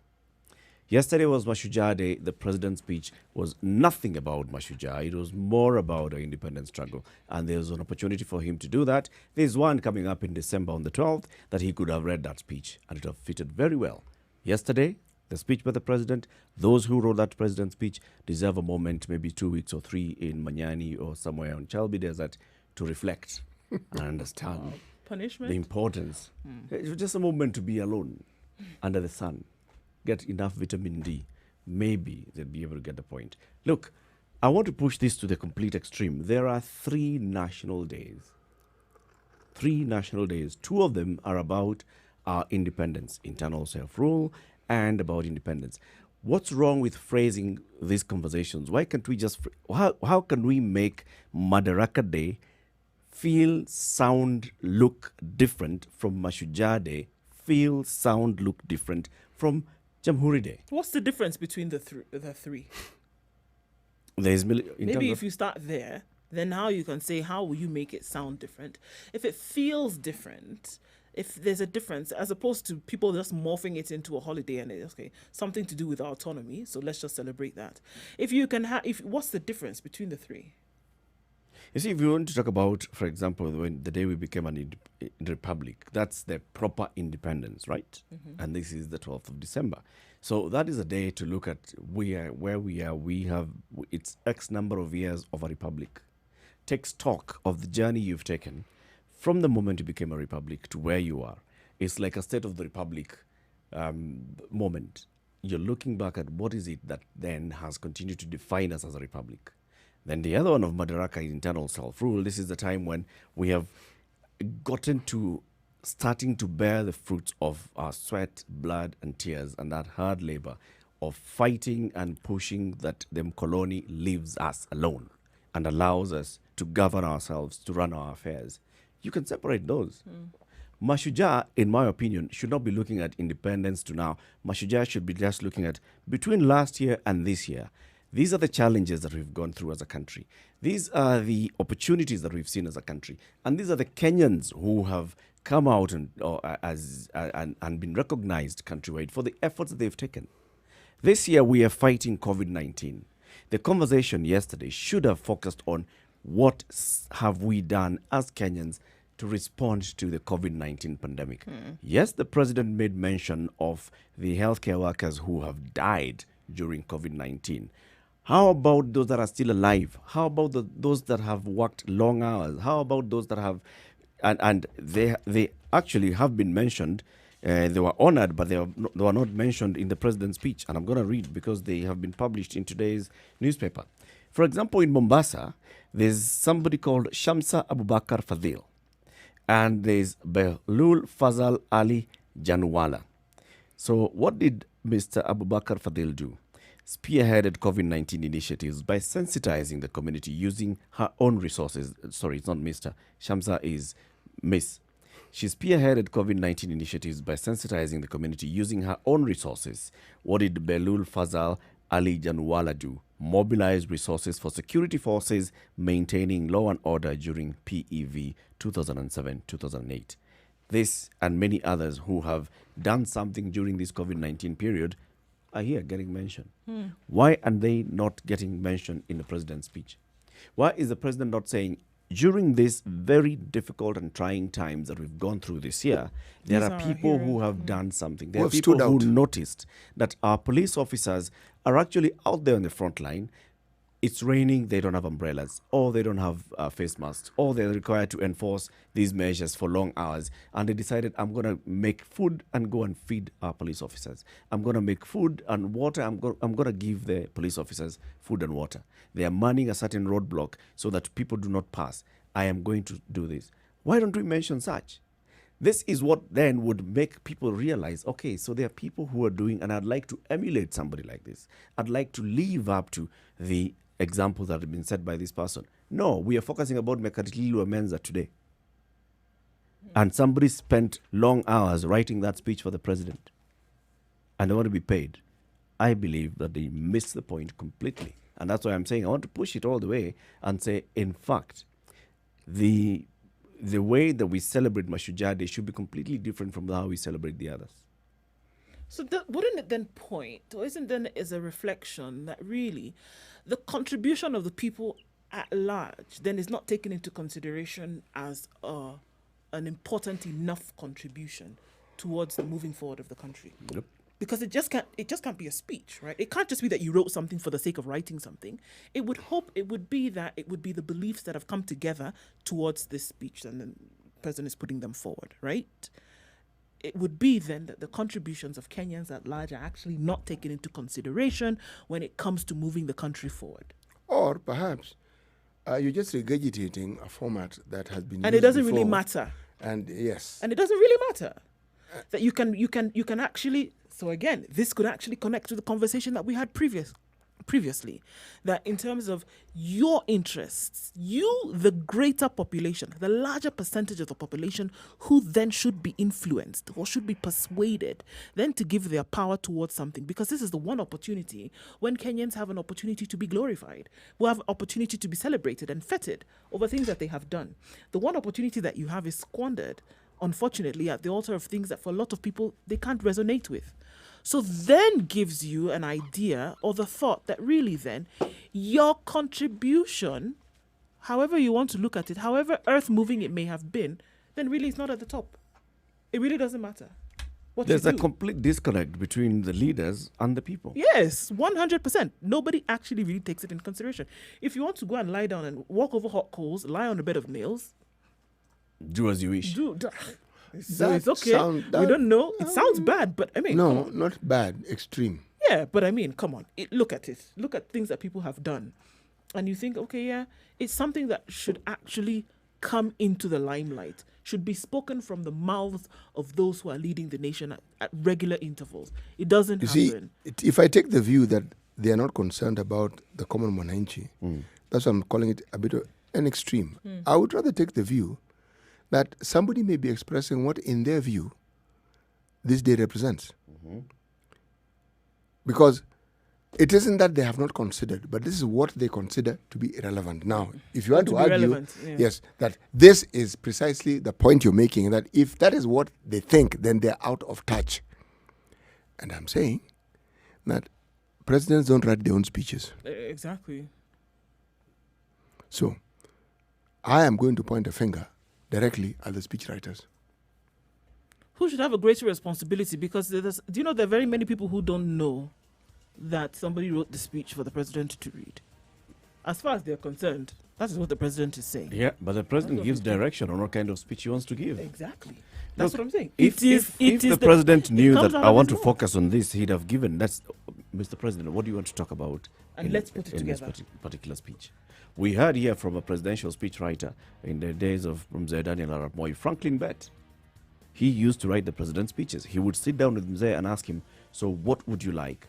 What would you like me to add into this speech? And Moi would tell him, mention this, mention the other. So you come up with a language that brings out these points. I've given you the main parts of it. Yeah, the brief comes from the boss. So we can talk about those who wrote the president's speech. Yes, they may have missed the mark by 1,000 miles, but also the president himself.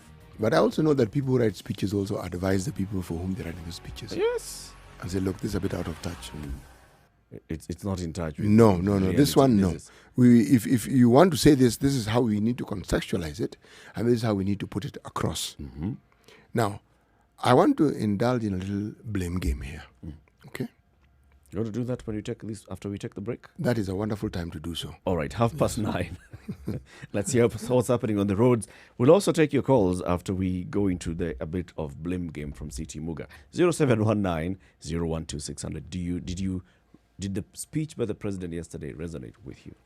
This is the Situation Room, the only way to start your day. Spice up your life.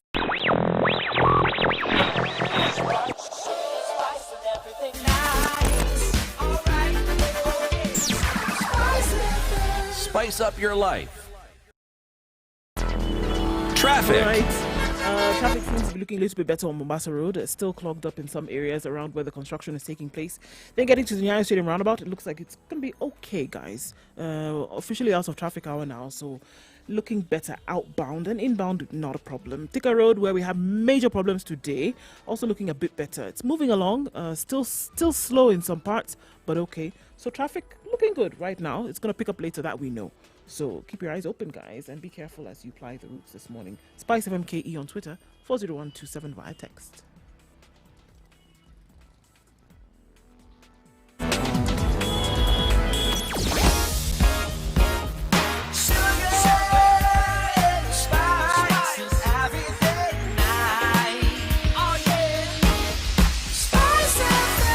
Spice up your life. Mature, intelligent talk every morning. Spice up yourself.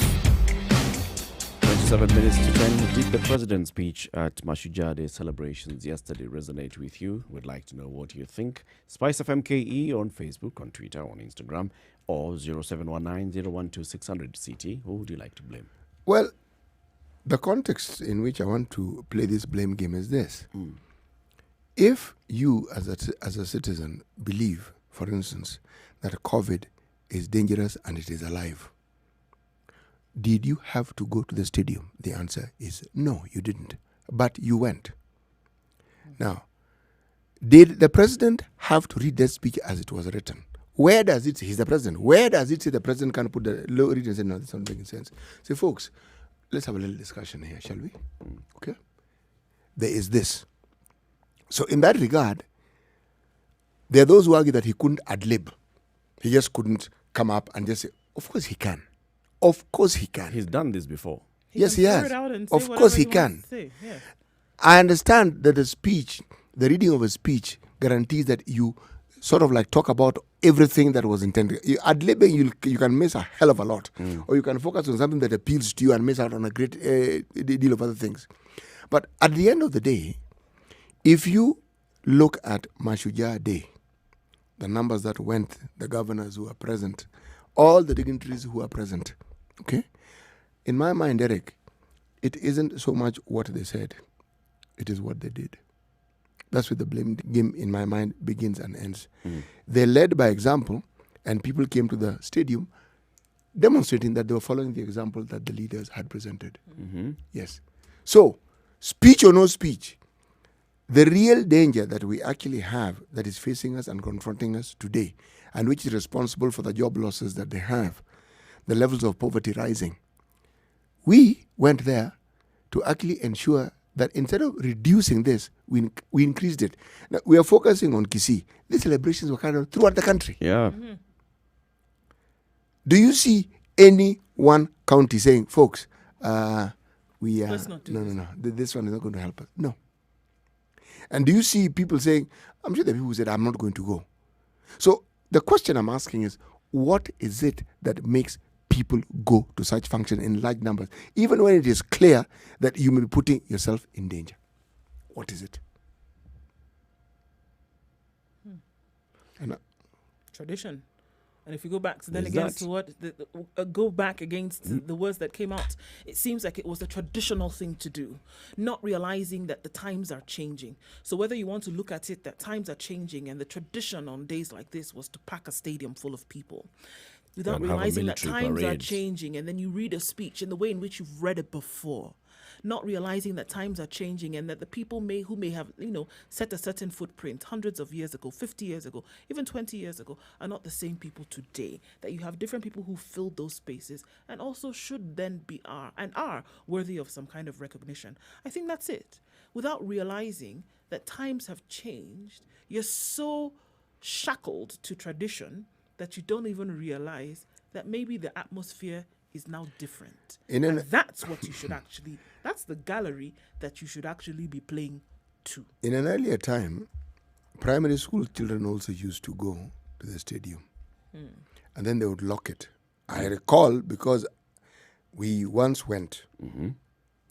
My friend, those are not the days when there were all these people selling all sorts of stuff.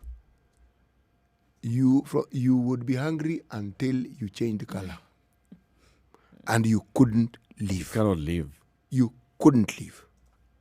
Now, I would assume that if you're in my generation and you have that sort of experience, the last place you want to go is a stadium. You feel this one. For instance, there are people who will tell you, I don't like eating this, because when I was in boarding school, man, we ate this thing until I can't stand the sight of it.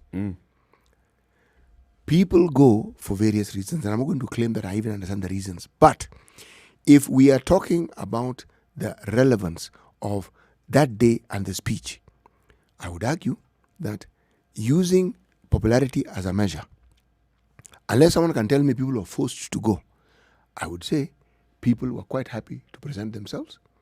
They were quite happy to listen. They were happy with what they heard? Look, when a national event is happening in your neighborhood, you want to go. First of all, there's the pomp and color. There's a military parade, and there's what that represents. When you see it on TV, this is what it represents. And then you're going to have a fly past by the military helicopters and jets. There's that, you want to be there. Then there's the speeches, there's the entertainment, there's the whole program. You feel, because this is the tradition that has been held, you want to be there to witness it firsthand. People want to witness something firsthand. If the people who go to stadia to watch football matches or whatever games they want to go in, they want to be there, to be in the environment, to feel the presence of what's happening. That's it. So why do we blame the president when he follows tradition and makes the sort of speech that has been made from time immemorial? Because that is now where he also he needs to take leadership and recognize what is happening. What is happening here is, this is a day for heroes. There were heroes who were seated in that stadium. For example, there's a photo here, lovely photo of Olympian Ezekiel Nyamao and former Harambee Stars player Henry Motego, who were at the Gusii Stadium yesterday. Who is Ezekiel Nyamao? Not Ezekiel Nyamao. Ezekiel Nyamao and Hezekiah Nyamao is an award-winning retired athlete.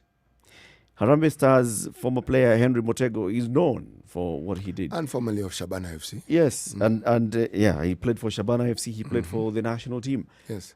They were in the stadium.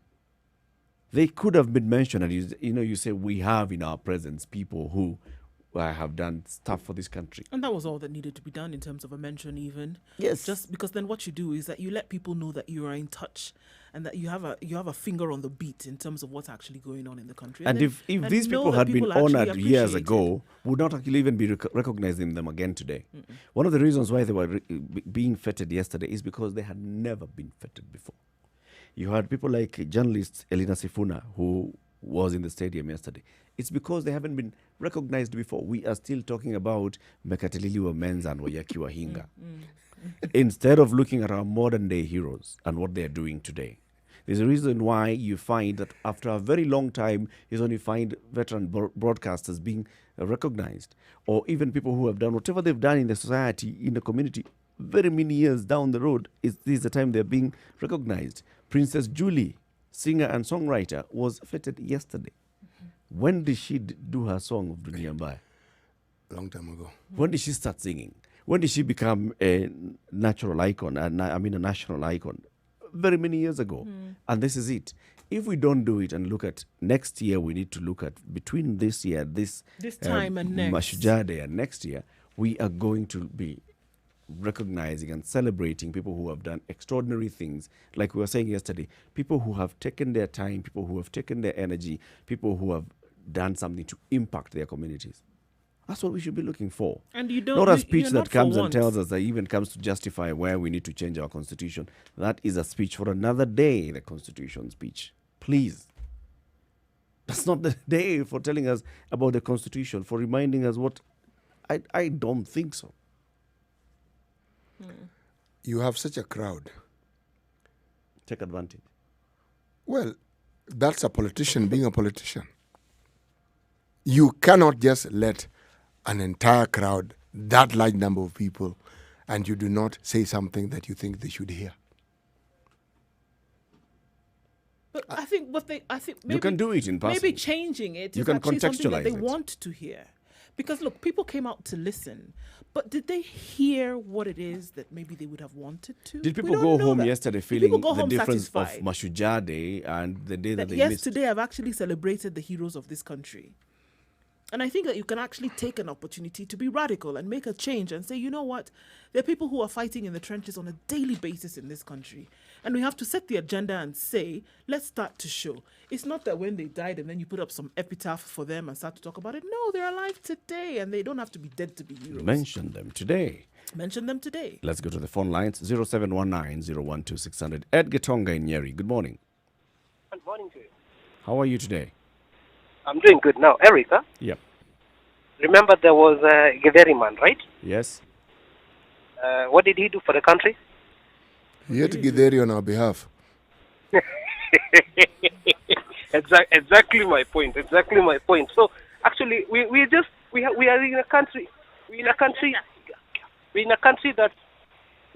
that is really bogus.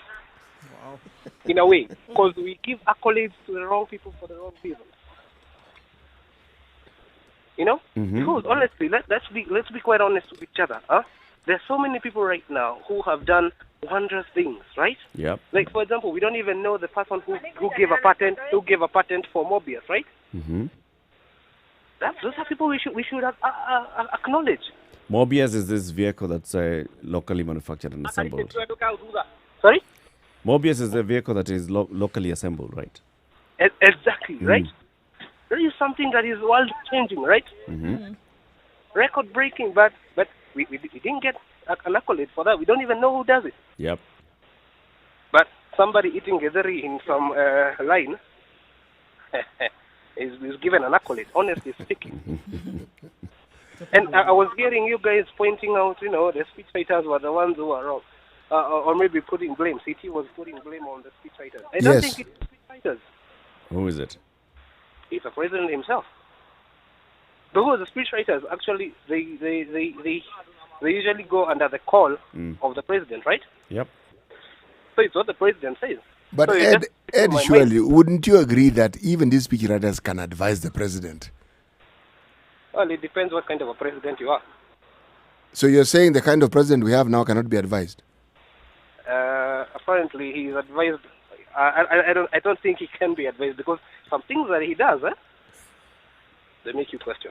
I'm sorry to say that. How would you like I'm sorry to say that. How would you have liked it to be different yesterday? How would I have liked it to be different? Yep. Okay, first of all, we have, as I said, there are lots of people who have contributed to the country so far, right? Those are the people that we should actually acknowledge. That's the first thing. Mm-hmm. Okay? Yep. That's the first thing. The second thing is that there are people right now who should be acknowledged. The president should point out on the good things that we have done as a country so far, as in that will make us feel heroes. Yeah, collectively. Yes, but now he's teaching us history that we have learned in class. I know about Mekatiliwa Menza. What are you telling me about her now again? You did an exam. You even sat an exam. Yes, tell me something that I don't know. Okay. Something that I know that 30 years to come is going to be a change to the country. I'm going to see the fruit. Tell me something now. Okay. That's going to work for later. Don't tell me something that I've known through it for syllabus all along. Thank you very much, Ed. Have a good day. You too. Thank you. 0719-012-600. Winnie XFR. How would you read that? All right, just say Winnie. Says, Eric, most of the people that you mentioned are paid to do their job. Cops are harassing people in Nairobi, Kisumu Road, taking bribes for doing 10 kilometers per hour excess of the stipulated speed limit. I'm adding that. Medics should be paid to do their job. Kenyans are all suffering. We have lost our jobs. Well, yeah, I think you're referring to what I was saying. There are people who work there, people who did something that stands out. Yes, doctors are paid to do their job, but I'm sure even as doctors, there are those that did something above and beyond. Mm-hmm. There are those that went above and beyond to do this. For example, we spoke to a doctor who has been campaigning and going around the communities creating awareness on COVID-19. Yes. Yes. It's called Daktari Mtaani. Yes. Something like that, right? Yes. That is somebody who does something above and beyond to ensure that there is awareness of this And has COVID-19. come with a unique way Without being asked. Yes, Without and being come up with a asked. unique way of communicating this same message in a way that would actually be understood and accepted by the people she's communicating with. Yep. Even in police officers, I'm sure there are police officers who've gone above and beyond, who've done something extra to make sure that people really understand why we need to observe these measures. Very true. Not just coming to whip you so that you can get the point. See, we also don't get to hear of people who've been stopped and who've been let go. Yes. Because they are. You explain your circumstances, you're given a warning, and you're told, carry on. Yep. Yes. And it's by policemen. Policemen. And they understand your situation. Yes. Zachary in Nakuru, good morning. Oh, good morning, guys. How are you? Oh, I'm okay, and I wish you celebrated your Masija day well. We did. Oh, okay. Now, let me remind you this, guys, and I'm not reminding because you already know. That one thing, as for the crowd that gathered there, let us lay our hearts and, call on them and call Jesus to come and shine light on them, yeah? Because right now, even if I hear that Jesus is telling us to assemble at the Afra Stadium, yeah, himself, I don't think I would be among the crowd there because he tells me, I give you brain to think. Therefore, I don't need to, you even if you have faith in me, you have got your part to play. Yep. So the kind of things that we are seeing, politicians coming, calling people, and people go there like sheep, That one now we have to leave it to God, to deal with them. And for us people who are taking very COVID disease seriously, I'm very sure that God is identifying us and He is going to do something. Yeah. Now, for the issue of the presidential speech, let me say this: that one thing I don't listen to those presidential speeches. I can't tell you the last time I listened. Why?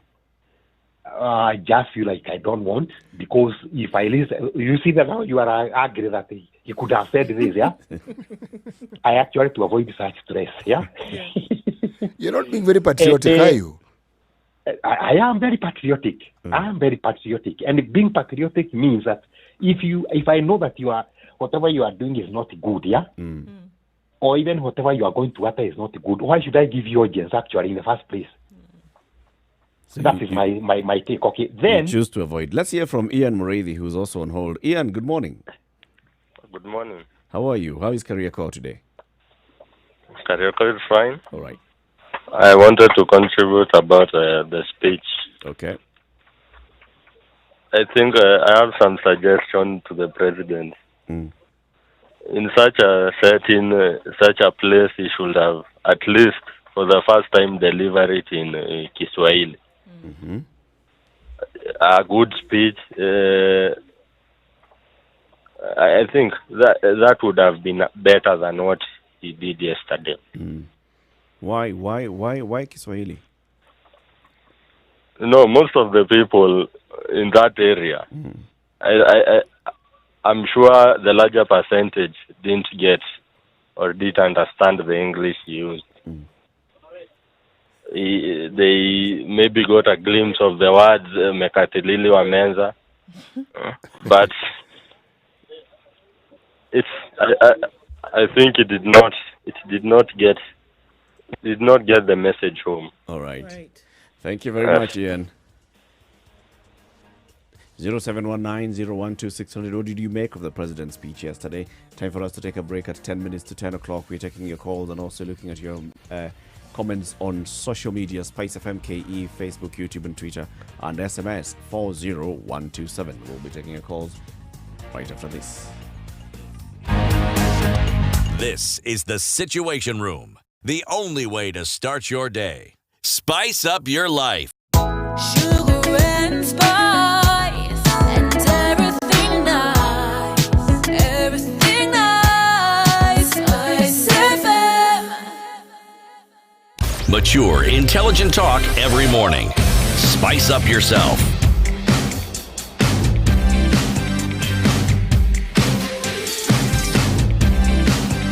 Mornings done right.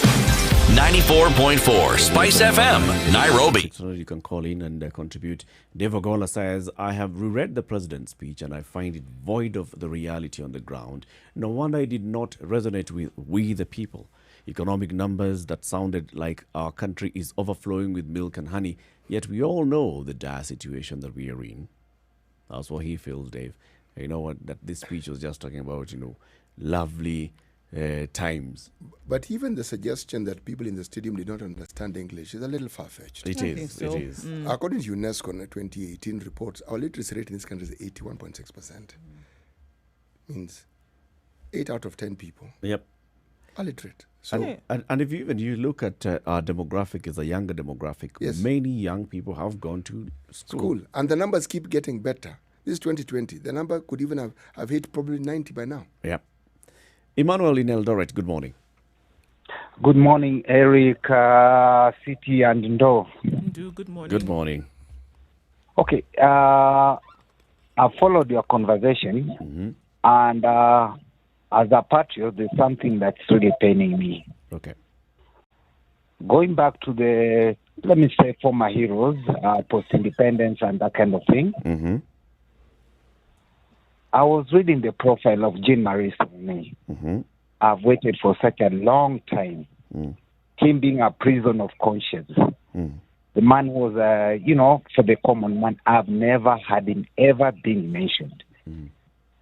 When I was reading the profile, it saddened me that actually even where he was buried, it has become part of a school playground and kids are playing and dancing on his grave. Surely. Is it that you're only honored when you're politically correct or you're from a particular community or, it really baffles me. Those are questions to be asked, indeed. Yeah, it really baffles me. Good questions. Thank you, Emmanuel. People who really sacrifice themselves for the common of the normal management, they're never recognized. Maybe because they're on the wrong side of that particular political system. But let me ask the question. If the national leadership fails to honor such a person, surely the community from whence he came, who probably understood just how much of a contribution he had made, should they also not take up that mantle and honor him? That's what I should expect in any city. That's what I should expect. And that's why we are becoming a hypocritical society. Let me tell you one thing. I always say that maybe we got emancipated physically, but not mentally. We are still far away from mental emancipation. Thank you, Emmanuel. Festus in Malindi, good morning. Good morning. How are you? We're fine, thank you. I'm one of your underwater fans. I always listen to you. You really keep us entertained, you people. Thumbs up. Karibu, we've blown you regarding out of the water today. Yes, regarding the contribution. Right. For us, we, the Mijikenders failed for the first time. Yep. A hero was mentioned, that is Mekatilili. We have lost you, Festus. Try to get you and what you're saying. But let's go to Kisumu, where Anthony is on the line. Good morning, Anthony. Good morning, Eric Ndu and City. Good morning, Anthony. I tend to agree with Eric today. The president has sort of lost touch, but I'd say not him. Give the devil its due. It's the people who wrote the speech. Probably they consulted. You know, these days they consult a lot with the elder brother. And if I've attended all political rallies of President's elder brother, quote unquote, he usually talks of historical things, Gio Pio Gamapinto, J.M. Karaoke, Chengoneko, and all those. Still, I've been made to believe that those are the only heroes. We don't have heroes like C.J. Maraga. We don't have heroes like Miguna, and the likes. So it was meant to suit a script. But the keyword that I think every media house and every analyst has come up to it is the BBI vouching for. Even there's somebody who did a live interview with the secretary, somebody, Ambassador Kamau, on site, and what I had was hata tuko nayo hapa akiitisha tu hivi tunampatia and the Huduma number. Now that's the secretary of the BBI wherever task force saying that on live radio. And you left wondering, were they really going for Huduma number and the BBI, or were we celebrating our heroes? Okay. But being the Kenya we have, we've always accustomed to such, so we don't see it as strange. And when Eric tries to say it's strange, City might try to disagree, and then I will agree with Eric to disagree with City. Because it's normal for Kenya to have such.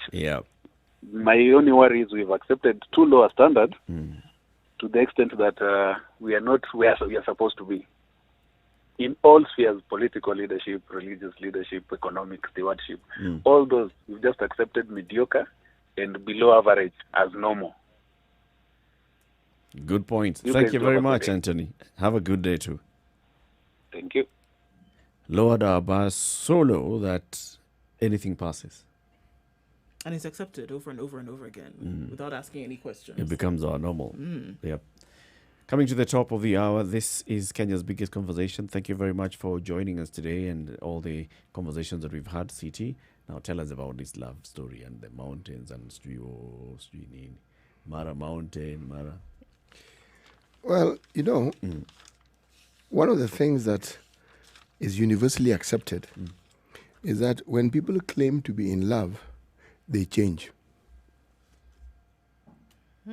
Everything about them becomes pleasant, but not for all people. Some people, it is a period of great misery, especially if that love isn't, should we say, reciprocated. Yes. That's where the pain that many musicians have sung about comes into play. But the thing that gives the term rose-tinted glasses meaning is precisely that. Because you have this extravagant feeling of well-being, everything looks rosy and pleasant. Nothing is too difficult, nothing is impossible.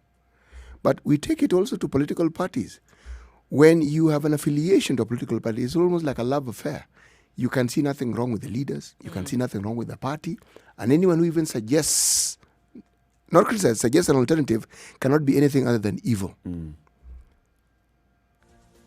That is until you are faced with the reality of what that person represents. Till that song starts playing. Ndoa ikivunjika. Yes. Ndoa ikivunjika. Or mapenzi yanitesa. Yes. Things change. Yes. Thank you very much. So join us again tomorrow morning, 6 a.m. to 10 a.m. CT Muga, Nduoko, and Eric Latif saying goodbye. Uninterrupted music coming between now and 3 o'clock. And then Monique will be here to take you home on Spice Drive. And the adults in the room, Eric, Barbara, and Emmanuel, will be here again from 7 to 10.